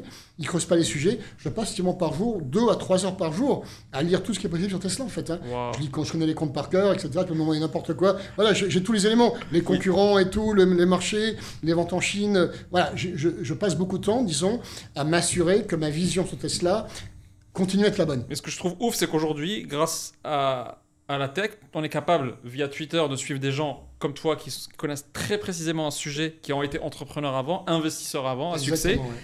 versus avant, on était obligé de lire les échos ou je sais pas quoi, et on tombait sur des journalistes qui devaient écrire sur les chaussettes un jour, sur les voitures l'autre jour, et Exactement. qui racontaient et qui n'ont eux-mêmes jamais réussi en investissement. Bien sûr. Aujourd'hui, tu as directement la source avec les gens Voilà. qui ont une voix, qui peuvent parler sur YouTube, sur Twitter, etc. Et tu peux vraiment te faire une éducation Ouais, aujourd'hui. Tu as vraiment des vrais experts, effectivement, Ouais. sur Twitter que tu n'as pas dans la presse. Moi, quand il y a un sujet que je connais bien dans la presse, presse économique, les échos, n'importe quoi, à chaque fois, je tombe sur une bêtise. À chaque fois. Mais avant, il y a 20 ans, tu pouvais pas avoir On pouvait pas. On n'avait pas le recul. On n'avait pas ces sources d'informations. Maintenant, effectivement, on a accès à l'information très pointue, d'experts, de vrais experts, en fait, immédiatement. C'est ce qu'on essaie. Il fallait qu'on comprenne, qu'on prenne ce qu'on nous disait, sans pouvoir, disons, comparer, benchmarker. Maintenant, disons, c'est autre chose. C'est fini. Et c'est d'ailleurs pour ça la raison d'être de Legal Place, parce qu'il y a beaucoup de gens qui parlent d'entrepreneuriat, mais qui n'ont pas l'expérience. Nous, sur cette chaîne, on essaie de parler avec beaucoup de recul et d'expérience. Pour finir, pour parler aux entrepreneurs qui nous regardent, il y a une question qui revient très très souvent, c'est comment je trouve des investisseurs. Quelqu'un qui démarre se dit ok, j'ai business angel ou pas, famille, amis, et toi qui étais dans le early stage, donc dans les débuts, tu as investi dans des boîtes au tout début, ensuite tu es monté vers la début série A. C'est quoi de ce que tu as vu les meilleures façons de trouver ces premiers investisseurs? Friends and Family? Alors, au début, on commence par Friends and Family. C'est encore ce qui est le plus simple, en fait. Oui. Et après, aujourd'hui, il y a beaucoup de réseaux de business angels divers et variés. Puis après, on passe au niveau des fonds. Il y a des clubs d'investisseurs. Mais non, déjà, à la base, il faut quand même avoir un bon produit, une bonne idée et un bon management. Ça, c'est super important. Et on commence par Friends and Family. Puis après, effectivement, club de business angels. Et puis après, éventuellement, les fonds, en fait. Hein. Oui. Et pour ça, on trouve facilement les fonds. Après, ils sont extrêmement... je dirais, picky sur les investissements. Donc, ils en reçoivent 100 pour en faire un. Donc, beaucoup de dossiers. Donc, c'est compliqué. Mais... donc, toi, en tant que... Pour avoir le point de vue d'un investisseur, tu recevais beaucoup de dossiers? Oui, on reçoit beaucoup de dossiers. Oui. Mais par exemple, je suis chez Isaïe qui doit recevoir 2000 dossiers par an, à peu près. Comment toi, il y avait certains qui sortaient du lot directement, il faut que l'on le voit, lui, les gars. Oui. Qu'est-ce qu'il y avait? Bon, il y avait effectivement, donc le gars, il présente clairement son projet, qui paraît intéressant. Le gars paraît crédible quand on reçoit qu'une page web, donc il faut quand même quelques critères. Le gars paraît crédible, l'idée paraît intéressante, voilà. Puis on demandait, voilà. Donc si j'ai peur qu'il y ait 1000 dossiers et moi je suis dans les 1000 dossiers, il y a quand même beaucoup de ces dossiers-là qui sont soit pas crédibles, soit mal écrits, mal rédigés. Donc déjà, être très clair, ne pas bullshiter. Il faut expliquer pourquoi l'idée est valide et pourquoi la personne va avoir un avantage pour conduire l'idée. Et ça, c'est le point hyper important. Parce que si tu n'as que l'idée qui est très bonne, ça suffit pas. Mais c'est quoi une idée qui est très bonne? C'est quoi Non mais allons au fond de la discussion. C'est quoi une idée qui est très bonne? Moi, je regarde même pas l'idée, je regarde l'homme, quoi. Oui, mais oui et non. Ok. Là, c'est quoi une idée qui est très bonne? C'est un vrai problème avec une taille assez suffisante. D'accord, mais donc tu dis, voilà, l'idée, vraiment, ça paraît vachement intéressant, il y a un vrai problème, il y a une vraie idée, etc. Et est-ce que tu vas être le seul à avoir cette idée-là? Non. Donc, par définition, si une idée est bonne... Les gens croient qu'ils sont seuls. Voilà. Si une idée est bonne, rapidement, tu auras 10, 15, 20, 30 concurrents. Surtout si elle est bonne. Bien sûr, mais surtout si elle est bonne. Ouais. Si elle n'est pas bonne, tu le sauras, tu vas crever comme tout le monde, en fait. Oui. Hein. Et j'ai vu des dossiers, effectivement, des marchés où, effectivement, l'idée n'est pas bonne, et donc, tu meurs, et tout le monde meurt, en fait. Hein. Mais si l'idée est bonne, tu auras 10, 20, 30, 40, 50 concurrents. Oui. Et qu'est-ce qui va faire la différence? La façon d'exécuter. Donc, ta capacité à écouter le marché, les clients, etc., ta rapidité, ton pragmatisme, et l'équipe dirigeante. Oui. Donc, on revient toujours effectivement à l'équipe. Et même dans un marché qui n'est pas bon, la bonne équipe va pouvoir pivoter. La mauvaise équipe, et j'en ai vu pas mal, va rester dans son truc et va se planter. Et j'en ai vu beaucoup. Pivoter, c'est changer un peu l'idée pour qu'elle devienne bonne. Ou changer complètement, en fait. Hein. Moi, j'avais, en 2008, j'ai créé une boîte. J'ai levé 15 millions. On s'est rendu compte 6 mois après que ce n'était pas une bonne idée. On a pivoté. Avec l'argent, on a racheté une société, puis ça a bien perduré. En face de moi, j'avais un concurrent qui a levé 15 millions. Il n'a pas bougé de son idée, il s'est planté. Il a perdu 15 millions. Et tu avais racheté même une boîte qui était plus grosse que toi à l'époque? Non, parce qu'on avait levé des fonds, et donc on a arrêté l'idée, donc il restait de l'argent, on a racheté une boîte. Donc il n'était pas plus gros. Nous, on n'avait pas d'activité. Nous, on n'avait pas d'activité, on avait juste les fonds, l'argent. Voilà, on avait juste les fonds pour acheter une société en fait. On avait racheté Moto Blues en 2009 en fait. Oui. Et mon concurrent à l'époque, on était dans ce qu'on appelle la délégation e-commerce. Mon concurrent à l'époque, il avait levé 15 millions aussi, et il a tout perdu. Dingue. Et s'est revendu pour €1 symbolique à la poste. D'ailleurs, c'est pour ça, il y a une phrase qui dit la phrase de si l'idée est très intéressante, il y a certainement des concurrents. Forcément. Tôt ou tard. C'est aussi pour ça que les investisseurs disent mais quand ils voient une idée, ils disent pourquoi ça n'existe pas encore? Et c'est parce que souvent, le fait que ça n'existe pas veut dire peut-être que beaucoup ont essayé. Et un cimetière quelque part de... Oui, tout à fait, bien sûr. Donc là, tu dois expliquer, mais non, parce que nous, on va faire très différemment. Eux, ils faisaient comme ça. Voilà.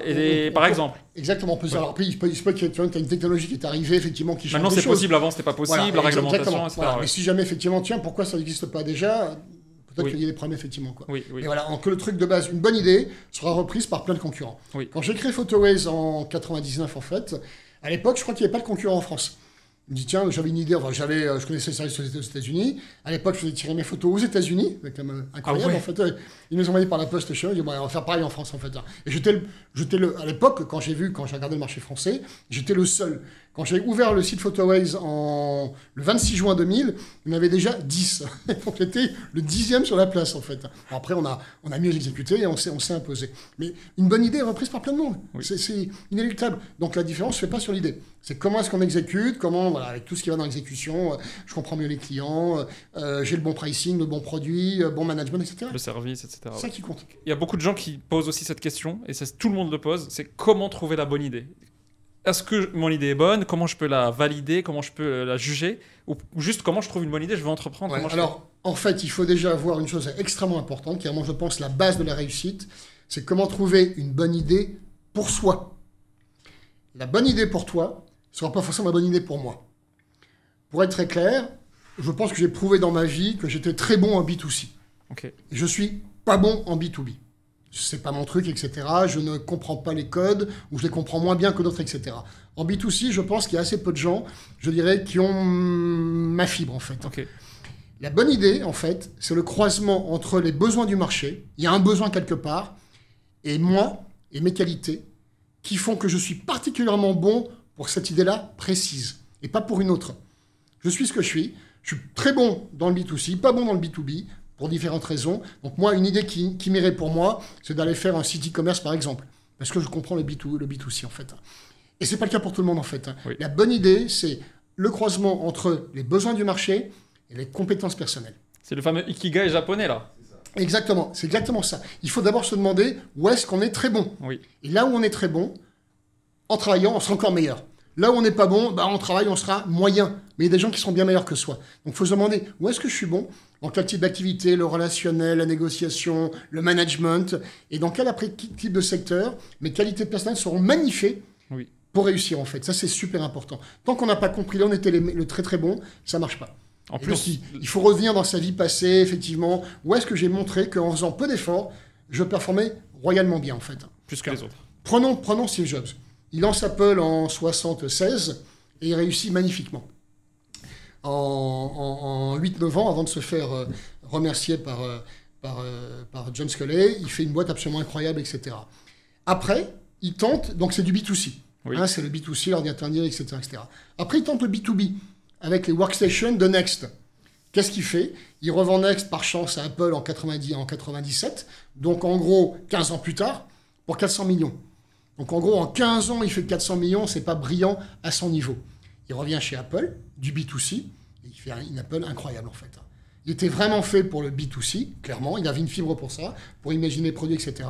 B2B, c'était pas son truc. Waouh. Donc il a perdu beaucoup de temps en fait dans le B2B, c'était pas son truc, dans le B2C, il réussit magnifiquement. En fait. Ils l'ont acheté aussi à l'époque parce qu'ils le voulaient à nouveau dans la boîte, quoi. Non, je crois qu'il voulait tout la techno en fait. Il a réussi ok. à dire que la techno c'était extrêmement important. Il y a une techno, effectivement. Apple est arrivé, disons, à un cul-de-sac en termes de techno. Et il a regardé différents systèmes, notamment celui de Jean-Louis Gasset, qui était un ancien cadre d'Apple aussi. Et finalement, c'est Jobs qui a réussi à le convaincre mieux que Jean-Louis Gasset. Donc le point important, c'est de comprendre où on est le meilleur en fait. Dans quel type d'activité on est le meilleur. Et c'est pas évident en fait. C'est évident. Est-ce qu'on est bon parce qu'on a une vision, on n'est pas bon dans l'exécution? Est-ce qu'on est un super négociateur? Ouais. Et c'est tant qu'on ne se connaît pas parfaitement avec ses qualités, je pense pas qu'on puisse trouver une bonne idée. Parce qu'il faut être suffisamment, largement mieux que les autres dans ce qu'on fait, suffisamment passionné aussi pour tenir dans la durée. Oui. Donc si on est décalé, qu'on n'est pas dans la meilleure chose... Mais quelque chose dans lequel tu es très très bon, tu seras beaucoup plus passionné parce que c'est toi. Oui. C'est toi. Tu le fais facilement. Tu te mets sur l'activité et ça marche presque C'est naturel, naturellement. ouais. Et donc tu es passionné. Tant que tu n'as pas trouvé le t'es très bon, Oui. tu n'auras jamais une bonne idée. Jamais. Ouais. Quelle qu'elle soit. Même si, disons, il y a la lumière et que ça paraît intéressant, tu vas te lancer. Et comme tu n'es pas le meilleur, tu vas te planter. Et donc c'est pas une bonne idée. Je sais que par exemple pour moi, l'aspect B2C, entre guillemets, même si c'est des entrepreneurs, mais impact réel sur des gens réels tous les jours, ça a une importance énorme. Le fait que ce soit du droit, de la compta, c'est des métiers qui me passionnent, ça me passionne de les voir, de mettre de la technologie dedans, tu vois. Donc c'était quelque chose qui était hyper important pour moi. J'étais fier et intrigué intellectuellement de pouvoir prendre un métier aussi complexe, aussi intellectuel, l'automatiser, et avec les LLM aujourd'hui encore plus. Et donc, naturellement, j'ai pris le pli de LLM très tôt, parce que quand il y avait GPT-3, c'était pas encore bluffant, il n'y avait pas le hype. Wassim est venu me voir, il m'a dit, il faut qu'on lance une équipe chez toi. Il n'était pas chez Legal Place. Et je me dis, c'est un pari bizarre, parce que y a pas encore ça n'a pas démontré, mais j'ai tellement envie de le faire, que je dis, vas-y, on fait une petite équipe. Ça, il faut de la passion, parce que ça te correspondait effectivement. Exactement. Tout à fait. Et du coup, on l'a fait bien avant que tout le monde, parce que je lisais les réseaux de neurones quand j'avais 14 ans, quand j'étais encore à Oran, et j'étais fasciné par les réseaux de neurones en me disant, mais j'aimerais tellement vivre le jour où ce truc-là sera appliqué, et j'aimerais être dedans. Et en fait, quand les LLM sont venus, je m'en foutais que ça soit tôt. Je me suis dit, c'est pas grave, parce que dans 3-4 ans, et finalement c'est plus tôt encore que prévu, et en fait c'est la passion qui m'a mis sur les LLM. Je crois que c'est vraiment ça en fait. Il faut vraiment faire quelque chose qui vous passionne. D'ailleurs, ce que disait justement Steve Jobs dans son fameux discours en 85 à Stanford, c'est trouver ce que vous aimez. Il se trouve que ce qu'on aime aussi, c'est là où on est naturellement bon, parce qu'on le fait avec beaucoup de plaisir, etc. Donc c'est la même chose en fait. Donc tant qu'on n'a pas trouvé exactement là ce qu'on aime vraiment faire, la passion, là où on est bon, il n'y a pas de bonne idée possible. Pas possible. Même s'il y a des bonnes idées sur le marché, mais elle n'est pas forcément bonne pour tout le monde. C'est marrant, tu le prends toi sous l'angle de est-ce que ça me correspond plutôt que est-ce que ça correspond au marché. Parce que finalement... il y a les deux, je dis c'est les deux. Il faut un besoin de marché et les qualités personnelles. C'est les deux. Et la bonne idée, c'est l'intersection entre les deux. C'est ça qui est compliqué en fait. Pour répondre à la question juste pour que je répète au micro, la question d'Anthony, c'est tu disais que ce qui t'a frappé chez Legal Place, c'est la complémentarité des profils. Et donc comment trouver son associé, c'est vrai que c'est une question qu'on reçoit souvent. Et moi, quand j'avais eu la chance d'avoir Mehdi, Sam au début comme équipe fondatrice et Monsef en premier développeur de la boîte, en fait, je me disais cette équipe est tellement forte que si je réussis pas, c'est ma faute. parce que Sam à l'acquisition client, Mehdi dans le droit, Monsef je les connaissais tous, je savais leurs forces. Et je les ai pas trouvés comme ça. En fait, c'était des mois et des mois de discussions avec de dizaines de personnes, en fait, recommandées par le réseau, où je savais qu'ils étaient bons, etc. Mais ça n'avait pas matché. Mais ils étaient déjà tous bons avec qui je parlais. Et au final, certains, je les ai pas eu tout de suite parce que Wassim est venu bien après, alors que je le connaissais depuis l'école, en fait. Mais pareil, Wassim, ça fait 13 ans que je le connais, 14 ans. Donc le temps que ça mûrisse et que ça lui va aujourd'hui en termes de taille et qu'il y ait les sujets IA qui rentrent dans le jeu, etc. Mais c'est vrai que non seulement l'équipe des fondateurs est difficile à trouver, comme tu dis, mais en plus le reste de l'équipe dirigeante. Bien sûr. Parce que même après, tu as besoin de 10 personnes pour diriger la boîte, en fait. Tout à fait. Mais effectivement, d'abord, dans un associé effectivement, fondateur, c'est une complémentarité. Il faut deux choses. Il faut alignement sur les valeurs, le travail, etc., l'argent, l'éthique, et complémentarité. Donc, c'est pas juste c'est bon, ça dit parce qu'on est sympa. Non, complémentarité et les valeurs identiques. Il faut une complémentarité. Martin est complètement obsédé par l'usine, donc il faisait le back-office, et moi, j'étais obsédé par le front-office. Complémentarité parfaite. Pas parce que seulement on se connaissait qu'on s'apprécie en termes de valeurs. On a les mêmes valeurs, c'est une chose, mais ensuite complémentaire, parfait en fait. Super important. Et s'il n'y a pas la complémentarité, les zones vont se chevaucher en fait. Si jamais il y en a un les deux sont très bons en marketing et pas en back-office, ils vont passer leur temps, je dirais, à discuter. Non, toi, tu es très bon là-dessus. Je respecte ton travail sur back-office, par exemple. Moi, je suis très bon en front et tu me laisses le front. Il n'y a pas de problème. Donc, vraiment, une complémentarité, c'est super important. Et j'ai pas de secret magique, mais si ce n'est que m'associer, il faut vraiment bien choisir, beaucoup de discussions, éventuellement se faire aider par des psychologues ou des profilers. C'est vrai que toi, tu y crois beaucoup, Michel, dans les profilers. Oui, je crois que ça apporte beaucoup de choses, effectivement. Ça apporte beaucoup de choses. C'est l'épisode juste avant qu'on a fait. C'était ça, sur le profiling, avec quelqu'un qui nous a coaché le management de Legal Place. Après, il faut qu'il soit bien fait, bien sûr, mais je pense que c'est important, effectivement, en tout cas, de bétonner l'aspect complémentarité avec des gens qui vont vous aider, en fait. Il faut prendre le temps de réfléchir à ça. Ah non, parce que franchement, une fois qu'on est lancé à plusieurs, quand ça se passe mal, quel bordel, mais quel bordel. Quel bordel. Puis en tant qu'investisseur, on l'a vu sur pas mal de sociétés, c'est toujours la merde. Beaucoup des boîtes où tu as investi qui n'ont pas marché, la raison c'est celle-là, c'est l'entente entre associés. Oui, bien sûr, en bonne partie, effectivement. Quand je regarde effectivement les... Oui, tout à fait. Et pour finir sur le profiling, toi, en quoi tu t'es dit, c'est bon, le profiling, j'y crois, c'est quelque chose de puissant. Les outils qui existent aujourd'hui sont suffisamment puissants pour que je les utilise, moi, Michel, dans ma prise de décision. Alors, en fait, moi, j'ai fait un test, en fait, avec une profileuse que tu connais, en fait. Et je lui dis, écoute, voilà 3 profils, en fait. Tu me les fais.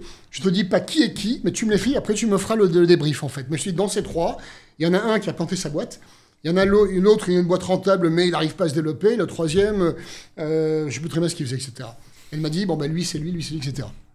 Elle a trouvé, rien que par le profil justement, qui avait planté sa boîte qui avait une belle boîte rentable mais qui ne développait pas du tout. Et le troisième, je ne sais plus très bien en fait. Voilà, elle a trouvé. C'est bluffant. Hein. C'était bluffant. Et là, tu as testé tout le monde. Même la famille, tu les as testés. Et depuis, effectivement, elle m'a jamais, je dirais, déçu sur ce qu'elle avait dit par rapport aux entrepreneurs. Jamais. Quand elle me faisait un signal d'alerte, malheureusement, bien souvent, ça tombait. Elle s'est jamais plantée sur ses prédictions. Waouh. Non, par contre, effectivement, il y a des choses que le profiling ne voit pas, notamment l'honnêteté et l'éthique. Et les pathologies. Donc, quand on a un psychopathe ou un paranoïaque, on en connaît, elle n'avait pas vu. Ah ouais. Ça se voit pas, ça se voit pas. Et malheureusement, un psychopathe, je dirais carrément une pathologie mentale, on ne le voit pas. C'est autre chose, ça. C'est d'autres tests, on va dire. C'est autre chose, en fait. Donc là, elle voyait effectivement le système de valeurs, comment est-ce que la personne se comporte, etc. Vous voyez les préférences de pensée. Mais une pathologie mentale, elle ne peut pas le voir. Ouais. Et bon, j'ai un dossier en tête, effectivement, où le gars était vraiment un vrai paranoïaque, en fait. Et voilà, toute la vision de business était biaisée par sa paranoïa. Et ça, elle n'avait pas vu. Ok. Je t'ai lu écrire que toi, t'estimais environ 15% des entrepreneurs qui l'avaient vu. J'avais lu ça, effectivement. Il paraît qu'il y a beaucoup, effectivement, de psychopathes chez les entrepreneurs. Et plus que la norme. Mais c'est pas étonnant, quand même. Hein. Oui. Pas étonnant, parce qu'effectivement, c'est des gens qui veulent se lancer de manière autonome, etc. Donc, je suis pas étonné par la proportion, en fait. Peut-être que les psychopathes sont très drivés, et donc peut-être c'est le drive qu'ils ont qui fait qu'ils sont plus nombreux dans la population entrepreneur que... Bon, en même temps, après, il peut y avoir des tas de psychopathes, je dirais, qui réussissent dans les affaires, en fait. Hein. Il peut y avoir des pathologies, je dirais, qui sont pas néfastes pour le business. En fait, il y en a qui sont néfastes. Le paranoïaque, lui, il voit pas les choses de la bonne façon. Mais le gars qui est un peu trop pointu, etc., bon... Ça peut marcher aussi dans le business, en fait. Hein. Donc, il n'y a pas que des pathologies néfastes au business. Est-ce qu'il y a des profils qui ne sont pas faits pour être entrepreneur? Ah, clairement. Alors, justement, on va revenir sur Elon Musk. Je pense qu'Elon Musk est sans doute le prototype d'entrepreneur universel incroyable. Oui. Pourquoi? On voit un petit peu, je dirais, sa psychologie. Donc, j'ai lu 2 fois sa biographie, donc maintenant, je l'ai bien en tête. Puis bon, je la vois aussi. Celle de Isaacson?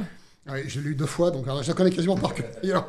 Mais si quand tu vois un petit peu son schéma de pensée, je dirais, alors c'est en vrac, hein, il n'y a pas de hiérarchie dans les critères. C'est un gars d'abord qui est extrêmement curieux. Oui. Il s'intéresse à tout, il lit beaucoup, etc. Il s'informe, il est vraiment très curieux. Donc, ouverture d'esprit maximum. Donc, il regarde effectivement tout. Deuxièmement, extrêmement combatif. Un fighting spirit absolument incroyable. En partie dû à sa vie en Afrique du Sud, très dur quand il était jeune, en fait. Fighting spirit. Détermination dingue. Je veux que ça marche. Donc, il est prêt à dormir dans l'usine s'il le faut, ou dans les bureaux, pour que ça marche. Il passait des nuits à coder quand il faisait Zip2, etc. Zip2, ouais. Extrêmement déterminé. Extrêmement aussi, je dirais, analytique dans les problèmes. Il décompose les problèmes au fond, ce qu'il appelle justement la théorie des first principles. Pourquoi on fait comme ça? Pourquoi? Il pose la question pourquoi plusieurs fois jusqu'à... Il décompose les process vraiment dans la manière la plus pragmatique pour aller au fond des choses. Et pourquoi on fait comme ça? Et donc, ça permet quand même à un mec qui connaît rien nos fusées, mais rien du tout. Alors qu'il y a déjà des gens dans les fusées il y a 25 ans, quand il a créé SpaceX, Rockwell ou je sais pas quoi. Il a quand même fait la plus belle boîte de fusées au monde, en fait, en n'y connaissant rien au départ. Ouais. Et en posant des questions. Et quand tu vois, effectivement, tu lis dans sa biographie, il posait des questions, il disait, mais je comprends pas pourquoi. Ah, parce qu'on a toujours fait comme ça. Pourquoi? Et donc, il réinvente des process beaucoup plus efficaces, qui marchent, en posant le pourquoi. Donc c'est analytique vraiment incroyable. Analytique. Et enfin, un talent qui est juste incroyable, c'est sa capacité de recrutement. Il sait trouver des très bons managers et les motiver. Ça, c'est quand même vachement important. Ouais. Et on voit ce genre de qualité chez tous les grands managers. Des Jeff Bezos, des Steve Jobs. Oui. Ils ont un talent pour trouver des très bons managers et les garder. Et c'est super important. Oui. Donc, tu vois, curiosité, fighting spirit, détermination, capacité managériale de recrutement, etc. Ça fait vraiment un entrepreneur qui est juste en norme, en fait. Oui, on a parlé des entrepreneurs qui ont les qualités qu'il faut, mais on passe tous par un moment très dur. Un creux au moins, plusieurs creux parfois. C'est quoi? T'as vu beaucoup de boîtes devant toi monter, descendre, etc. Est-ce qu'il y a un moment où il faut s'arrêter et ne pas rester piégé dans sa boîte parce que tu veux pas sortir pour ego ou autre? Ouais, j'ai vu des mecs qui, pendant 15 ans, galéraient pour après revendre leur boutique pour une bouchée de pain, en fait. Ouais. Ils sont pas arrêtés à temps. Et voilà. Donc, la question, c'est effectivement la différence entre s'entêter bêtement et... s'acharner pour la... Et je dirais, voilà, mais s'acharner pour de bonnes raisons parce qu'on va dans la bonne direction. Alors, j'ai formalisé ça par 2 paramètres très simples, en fait. Le premier... Et alors, moi, j'ai vécu dans ma vie 2 expériences, en fait. Une boîte dans laquelle j'ai continué, c'était dur, mais dans laquelle je me suis arrêté tout de suite. Je voyais que c'était pas bon en fait. Okay. Donc j'ai eu les deux expériences. Alors, je vais reprendre Photoways. Photoways au départ. Dès le départ en fait, les clients me disaient « Wow, vous avez changé ma vie. C'est génial. Vous devriez faire plus de pubs, etc. Je vous aime et tout. » Pourquoi ? Parce que le service est absolument incroyable. Ils mettent les photos sur Internet. 2 jours plus tard, ils ont les photos. Waouh, génial. C'est nouveau à l'époque. Et donc, on voit qu'on crée de la valeur pour le client. Tu le sens, la valeur client, oui, non, ils te le disent. Ils te le disent, mais c'est génial. Oui. Ils te notent 5 sur 5 et tu dis, vous devriez faire plus de pubs. Vous êtes génial en fait. Plus de gens devraient vous connaître. Voilà, tu sens que le produit percute. Okay. Tu sens que le produit, waouh, les gens l'utilisent, ils te le disent, etc. Ceci étant, moi demain, je te propose un Paris-New York à 50 €, je pense que tu vas m'aimer. D'accord ? Et donc là vient le deuxième paramètre, modèle économique. Oui. Autrement dit, si tu as un modèle économique qui n'est pas pertinent, même si tes clients sont heureux, ça ne marchera pas. Ça marchera 3 mois, 6 mois, 12 mois, etc. Ouais. D'où l'importance de regarder les economics. Photoways, c'est un business de coûts fixes, en fait. Beaucoup de coûts fixes. Et après, l'usine. Une usine, mais des grosses machines qui valent très cher. Et après, chaque photo te coûte 20 centimes que dalle, en fait. Hein. C'est de la chimie, etc. Ça ne coûte rien. Donc, tu as un business qui est extrêmement rentable en marge à la photo. Je n'étais pas rentable globalement parce que je n'avais pas encore la volumétrie. Oui. Mais entre des clients contents et beaucoup d'argent gagné en variable à la photo, une fois que tu as couvert tes coûts fixes avec le volume, ça marche. C'est dans la bonne direction. Oui. Donc, il n'y a pas de problème. Donc, tu continues, tu t'accroches jusqu'à ce que tu trouves le volume. D'accord ? Donc, pareil, il faut effectivement que le marché permette le volume. En fait, bon, le marché de la photo n'est quand même pas un petit marché. Donc, tôt ou tard, j'ai eu le volume. Et faut savoir que j'ai créé Photoways en 99, on en a un site en 2000. En 2003, on faisait 6 millions de chiffre d'affaires et 800 000 € d'EBIT. On était quand même bien rentable. Oui, rentable très vite, en fait. Hein. Oui. Bien rentable, en fait. Après, je crée en 2008 Aspiration Stores, délégation e-commerce. Mes premiers clients, l'enfer. Vous devriez faire ci, vous devriez faire ça, nanana, Trop de customisation. Jamais content, jamais content. Mais attendez, tout ça, ma marque, vous me la classez, etc. Maintenant, faites plus de pubs, faites moins de pubs. Bref, l'enfer. Et en plus, quand je faisais ça, à chaque fois que je faisais un site, un service, je perds de l'argent. Mais pourquoi continuer ? Les mecs, ils sont pas contents, donc ils m'emmerdent. Et en plus, le modèle économique je perds de l'argent. Répété. Pourquoi ? Donc j'ai pivoté très vite. On l'a vu très très vite. On l'a expliqué aux investisseurs qui venaient quand même de mettre 15 millions. Et on va voir pourquoi. Ah bah oui, Michel, tu as raison, qu'est-ce qu'on fait ? On va voir ce qu'on fait. Et alors que mon concurrent, donc en face de moi, a continué alors que le marché était pourri. Tu as eu le courage d'arrêter alors que tu avais vendu un plan à des investisseurs qui t'ont donné 15 millions, qui à l'époque, si on ajuste à l'inflation, vaut plus que 15 millions d'aujourd'hui. Oui. Et tu dis, les gars, en fait, c'était une mauvaise idée. Je vais prendre l'argent que vous aviez... Et je le prouve que c'est une mauvaise idée. Et votre argent que vous m'avez donné, je vais faire autre chose que vous n'avez pas dit OK à la base pour ça. Exactement, tout à fait. Mais merde, bon, attends, c'est pas très dur à dire. Ah, attends, j'avais quand même mis de ma poche 1,5 million. Hein. Ah, ok. Donc, si tu veux, c'était pas uniquement du courage, c'était aussi du bon sens par rapport à mon patrimoine, en fait. Okay. J'ai pas envie que ça le perde, en fait. Donc, je dis, voilà, aux investisseurs, il y a 2 solutions. On vous rend l'argent, on fait autre chose. De manière extrêmement faire. On gagne l'argent et trouve quoi faire. Débrouille-toi, fais-nous un business. Voilà, donc trouve. Donc là, on a regardé effectivement différentes choses. Soit on crée from scratch, donc on a regardé une vingtaine de secteurs e-commerce intéressants. On en a vu 2 ou 3 intéressants. Donc notamment, on a vu par exemple la vente de vélos en ligne, qui est devenue après d'ailleurs Alltrix, qui a très bien marché, revendu à Decathlon. Et après, je dis peut-être une deuxième solution, c'est qu'on achète directement une boîte e-commerce qui marche pas mal et on va voir qu'est-ce qu'on peut en faire en fait. Voilà, donc j'ai lancé des pistes auprès de gens qui étaient dans des fournisseurs e-commerce, notamment dans l'emailing, etc. Je dis, dans tes clients, tu n'as pas des gens qui paraissent intéressants avec une belle volumétrie, etc. Et j'ai eu 2 ou 3 pistes. Il y en a une que vous connaissez peut-être pas de nom, qui s'appelle Commuto. Ça ne vous dit rien, Commuto. Il dit, ouais, effectivement, on a un business, aujourd'hui, on ne monétise pas beaucoup, mais il y a pas mal de belles volumétries, etc. Bon, c'était un business que je ne sentais pas trop, je ne l'ai pas fait. Donc, Commuto, c'est Blablacar. C'est Blablacar. Ils voulaient vendre à l'époque ? Non, pas du tout. On aurait pu être investisseur n'importe quoi, en fait. Oui, bon, voilà. Bon, je ne chantais pas, donc on n'avait pas été très loin. J'ai eu Fred au téléphone, etc. Je me rappelle en peut-être 2008, ou 2009, en fait. On n'a pas donné suite. Et donc, on a eu Moto Blues qu'on nous a montré, etc. On a creusé, on aimait bien les gars, etc. Et on les a rachetés, en fait. Voilà. Donc, on a pivoté parce que j'avais ni des clients contents, ni un PNL content. Il faut être lucide et se dire, les gars, il ne faut pas s'acharner plus que ça. J'ai en tête une boîte dans laquelle il y a justement ce fameux paranoïaque. Quand tu vois les métriques, elles ne sont pas bonnes. Elles sont pas bonnes. Un client, il achète à 100 €, ce qu'on appelle le COCA, Cost of Customer Acquisition, 100 €, avec une LTV réelle de peut-être 120-130 €. Ça ne marche pas. Ouais. Ça ne marche pas. Donc, soit effectivement, tu changes complètement le modèle. son modèle avec des produits, etc., soit il arrête. Oui. Donc, bon, par chance, on sait ce qui s'est passé, etc., mais il n'y a pas un modèle économique vertueux. Ça ne sert à rien. Il peut y rester 3 ans, 5 ans, 10 ans. S'il ne change pas l'équation du business, il ne sera jamais bon.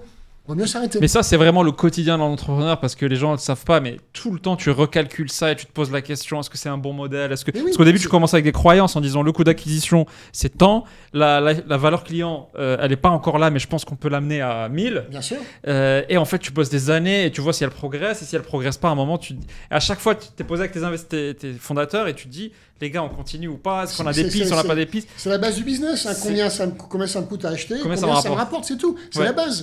Si j'achète un client à 100 € qui me rapporte sur la durée 50 €, j'ai un problème de base. Ouais. C'est pas une question de temps. Et je dois passer mon temps à juste essayer de craquer cette équation et pas juste continuer à maintenir la machine dans cet état-là, en fait. Là, c'est l'équation qu'on disait pour régler dans le temps, c'est mais je perds un peu d'argent sur chaque unité, mais je me rattrape sur le volume. Oui. Donc, effectivement, je ne fais jamais que ce qui calait les pertes, en fait. Hein. Oui. Non, mais il faut se poser les bonnes questions. La bonne question, c'est est-ce que j'ai un business qui est sain, avec des clients, waouh, ils sont super contents, ils disent vraiment, vous êtes super bon et meilleur que les autres. Enfin, pas tous les clients, mais la cible que tu as visée te dit, vous êtes meilleur que les autres. Oui. Et deuxièmement, quand tu le fais, tu gagnes de l'argent en variable à l'unité supplémentaire. Après, une question de coût fixe à couvrir, une question de volumétrie. Mais au moins, c'est des équations. Et quand tu as ça, il n'y a pas de problème. Et quand tu as ça, en plus, il y a un effet vertueux que les gens ne voient pas au début, c'est le bouche à oreille. Ça prend du temps à se mettre en place. Et moi, je ne l'ai jamais pu le calculer à l'époque. Enfin, je ne le prenais même pas en compte. Mais 3 à 4 ans plus tard, tu vois qu'un quart de tes clients, un tiers ou selon le machin, viennent tout seuls. Et c'est là où c'est bon, l'effet vertueux commence à se mettre en place. Et si le c'est que justement il y a du bouche-oreille positif, etc. Donc c'est les clients. Donc le coût d'acquisition est plus bas parce que ça te coûte moins cher, etc. Et après tu vois des histoires. Moi j'ai une boîte dans laquelle j'avais été nommé, j'étais business angel, j'avais été nommé président du conseil d'administration en 2006. J'ai dit mais attends, mais t'as pas un bon business, ça marche pas. À la base, ça sera un business qui est pourri de manière pérenne en fait. Il n'y a rien à faire. Étonnamment, il a été racheté par un gros retailer 5 ans plus tard. Pour une belle somme en fait, et le retailer, il s'est rendu compte que c'était bien pourri, puis il a fermé 5 ans plus tard. Donc effectivement, il a pu réussir pendant un certain temps, un coup, mais c'était pas pérenne, ça marchait pas en fait. Donc, ok, lui il a gagné un peu d'argent, mais pas tant que ça d'ailleurs dans la revente au grand retailer, mais c'était pas un bon business en fait. Et souvent, on voit des business qui ne sont pas bons de manière fondamentale, et les gens s'accrochent. En pensant que ça s'améliorerait, mais si à la base, t'as pas les deux jambes, le client content et le Pinel content, ça marchera pas. Ça marche pas. Ça marchera pas. Et ça me rappelle un truc sur la durée. Les gens pensent qu'une boîte, c'est un coût de quelques années. Et en fait, c'est ouf parce que ce que je disais une fois, c'est que la valeur créée la deuxième décennie de la boîte, elle est plusieurs fois plus grosse que la valeur 10 fois plus grosse que ce qui est créé la première décennie. Exactement, Amazon représente ça très bien parce que enfin j'ai fait ça sur Amazon, j'ai fait ça sur Walmart, j'ai fait ça sur Photoway, j'ai fait ça sur Vistaprint effectivement. En moyenne, on crée 10 fois plus de valeur en deuxième décennie qu'en première décennie. Donc en gros, on passe de 1 à 10 durant les 10 premières années et on passe de 10 à 100 en deuxième décennie. Donc effectivement, le temps, pour une boîte qui est bien née avec les bons paramètres, etc. Les fruits arrivent la deuxième décennie. Exactement, parce qu'on est plus gros, on a plus de possibilités, on peut faire de la dette pour acheter des boîtes, etc. Donc tout un système qui se met en place. Et je pense qu'à Amazon, il y a un chiffre bizarre du style, la 10e année, ils ont généré plus de valeur que les 9 premières années de la boîte. Bien sûr, bien sûr. Ah oui, quand tu passes de 1 à 10, après de 10 à 100 en deuxième décennie, donc la première année de la deuxième décennie, t'en fais autant que les 10 premières années. Oui. Bien sûr. C'est dingue. Et puis après, ça va crescendo en fait. Mais j'ai bossé sur Walmart. Enfin, j'en ai fait pas mal, une dizaine. Decathlon aussi, j'ai regardé d'ailleurs, Decathlon. C'était pareil. Très belle boîte, Decathlon. Decathlon aussi, c'était pareil. Je me rappelle, créé en 76, j'avais fait le calcul, effectivement. J'ai dit 10 fois plus de valeur qu'en première décennie. Donc il faut se mettre sur les bons tracks. Je pense qu'il faut 2, 3, 4, 5 ans pour trouver un bon modèle. Donc il faut peut-être 5 ans pour avoir une belle boîte déjà sur des rails, et après il faut plutôt 20 ans pour vraiment avoir une belle boîte. Mais quand on est sur les rails, il faut s'accrocher. Moi j'ai envie de dire que si tu te lances aujourd'hui, tu lancerais quoi? Alors déjà je répète, je me lancerais dans quelque chose que je sens bien, et pour lesquels je sens que j'ai un avantage par rapport aux autres. Autrement dit, que je peux faire une différence par rapport aux autres en fait. Donc c'est pas parce que le secteur il est bon qu'il sera bon pour moi en fait. Non mais aujourd'hui moi j'essaierais de me projeter effectivement dans tout ce qui est IA et robotique, qui sont la vague qui va tomber dans les années à venir, en fait. Donc, j'essaierai de monter quelque chose en IA ou en robotique, en fait, dans un secteur particulier, parce que, il y a des acteurs énormes devant moi. On va plutôt trouver une niche, en fait, verticale. Où tu peux être très très bon, mieux que la solution générique qui existe. Exactement, en prenant des outils modernes d'IA, etc. Ou de robotique en fait. Ouais, et en prenant une équipe de gens que tu connais déjà, que tu sais c'est des stars et avec qui tu as envie de bosser. Que je connais, je sais qu'ils sont bons, qu'ils sont compétents, avec qui on partage les mêmes valeurs et qu'on a une complémentarité business. Tout à fait, ouais. Je fais ça comme ça. Et je vais plutôt effectivement dans tout ce qui est robotique IA, dans le domaine de la santé et des seniors, dans lequel je pense qu'il y a encore beaucoup à faire. Moi, j'ai des parents qui ont 93 ans, donc je vois ce que c'est que d'avoir des seniors compliqués, je dirais, etc. Et je trouve qu'aujourd'hui, il n'y a pas de bonne solution. Il n'y a pas de bonne solution. Il y a les EHPAD, mais c'est des mouroirs. Les maisons de retraite autonomes, il y a encore plein de défaillances, je le vois. Enfin, il y a plein de sujets, en fait, par rapport aux seniors. Et ça coûte cher, en plus. C'est des solutions mauvaises, mais oui, chères. Très cher, parce qu'il y a beaucoup d'humains, donc forcément, il faut payer le people, en fait. Ouais. Hein. Donc, il n'y a pas de bonne solution, en fait. Donc, je pense qu'il y a beaucoup à faire là-dedans. Et avec de l'IA et des robots, je pense qu'on va faire des belles choses. Ok, très beau secteur, ça. Et surtout, ça m'étonne qu'on n'y ait pas de solution encore dans ce secteur, alors qu'il y a des générations enfin, la courbe, enfin, la pyramide des âges, elle est inversée depuis longtemps. Oui. Il y a beaucoup de seniors pour peu d'actifs depuis déjà un certain moment et il n'y en a toujours pas de solution pour gérer non, il y a pas de... nos aînés, quoi. Et puis j'ai des tas de problèmes vraiment très concrets. Parce que moi, mes parents ont 93 ans. Mon père commence un peu à perdre la tête. Enfin, il est cognitif, il y a des problèmes en fait. Hein. Mais en même temps, il est un petit peu autonome aussi. Donc, qu'est-ce qu'on fait? Il n'est pas pour les pannes, etc. Il n'y a pas de solution. Il faudrait effectivement quelqu'un à la maison. Domicile, oui, il est à la maison parce qu'il est autonome encore. Il est autonome. Non, mais peut-être quelqu'un avec lui dans la maison, mais, oui, mais il est autonome. Donc, il est autonome, donc il faudrait quelqu'un qui vienne pour certaines tâches. Et il n'y a pas. Donc il y a un truc à faire intéressant qu'on n'a pas aujourd'hui. Donc là, vraiment, il y a tout un axe effectivement où on peut développer des. Comme il y aura de plus en plus de seniors demain, par définition, la vague des seniors sera de plus en plus importante. Donc je crois qu'il y a un marché intéressant. Et avec les robots, on fera moins d'enfants parce qu'il n'y aura pas besoin de renouveler la génération. Déjà, on en fait beaucoup moins. On fait beaucoup moins. Pour la première fois, la France a décru en nombre de population cette année. Hein. Il y a moins de naissances que de mortalité en fait. Hein. C'est terrible. Et c'est déjà le cas en Italie, en Chine, en Allemagne, où ils perdent de l'argent, ils perdent des habitants en fait. Ben, nous, on avait une stat incroyable, c'est que comme on est dans le marché des créations de sociétés, on regarde souvent le chiffre des créations, et tu as plus de nombre de créations de sociétés que de naissances en France. Ah oui? Ouais. Ah oui. Donc c'est terrible. C'est terrible. Ça devient un truc qui va pas. Oui, donc effectivement, tu auras un problème dans 40 ans. Quoi. Oui, exactement. Est-ce que toi, dès le début, la part action était très grosse dans ton patrimoine? Tu plaçais beaucoup en action ou c'était une part... Non, je suis venu en bourse, assez tardivement en fait. Hein. J'ai commencé à acheter sur Apple en 97, donc j'avais 35 ans. Ok. Donc j'ai pas... Ouais. Non, la bourse... j'ai jamais été attiré par la bourse réellement en fait. Hein. Et puis je n'ai jamais vu la bourse comme un jeu. Oui. J'ai mis sur Apple parce que je croyais Apple sur le long terme. Sur un long terme, ouais. Il faut vraiment voir la bourse, je dirais, comme un placement long terme. Et toi, surtout long terme. T'es resté 20 ans peut-être sur Apple avant de commencer à sortir. Bien sûr, ouais. Et avant, à 35 ans, ton patrimoine était plutôt constitué par tes aventures entrepreneuriales. Ouais, tout à fait. Tout à fait. Et est-ce qu'aujourd'hui, si je suis salarié, c'est une bonne stratégie de commencer? Est-ce que c'est assez intéressant de mettre une partie en saving, en action? Bien sûr. Bien sûr, mais dans ce cas, on fait le calcul très simple. Hein. Tu mets 50 € ou 100 € tous les mois, par exemple, tous les mois 100 € depuis que tu as 25 ans, et tu penses 8% par an. La moyenne du marché depuis un siècle. Oui. Tu regardes, 100 € par an, tous les mois, 100 € par mois, tous les mois, pendant 40 ans, et à 8% par an, ça fait je pense que tu te retires, on peut faire les calculs, mais ça fait beaucoup. Ouais. Beaucoup. Ça te fait un bon matelas après. À mon avis, tu dois dépasser les 1,5 million sans problème en fait. Hein. Oui, facile, je pense. Facile. Voilà, donc 100 € par mois, régulièrement, placé à 8% par an. Et il faut surtout pas chercher à s'enrichir vite. Ça ne marche pas. Oui. Alors la chance, ça existe, mais je connais beaucoup plus de personnes qui ont perdu beaucoup en spéculant comme des cons sur des je sais pas quoi, que de personnes qui s'enrichissent, c'est pas vrai. Ouais, clairement. Alors évidemment, il y en a qui vous donnent des conseils, mais ils vivent de vos conseils, donc de leurs conseils. Oui. Donc non, il faut pas rêver sur la bourse. En fait, en moyenne, c'est du 8% par an. Point. Voilà. Oui. Alors on peut faire des coups avec beaucoup de chance, mais non, faut pas croire au Père Noël en fait. Hein. Clairement. Ok.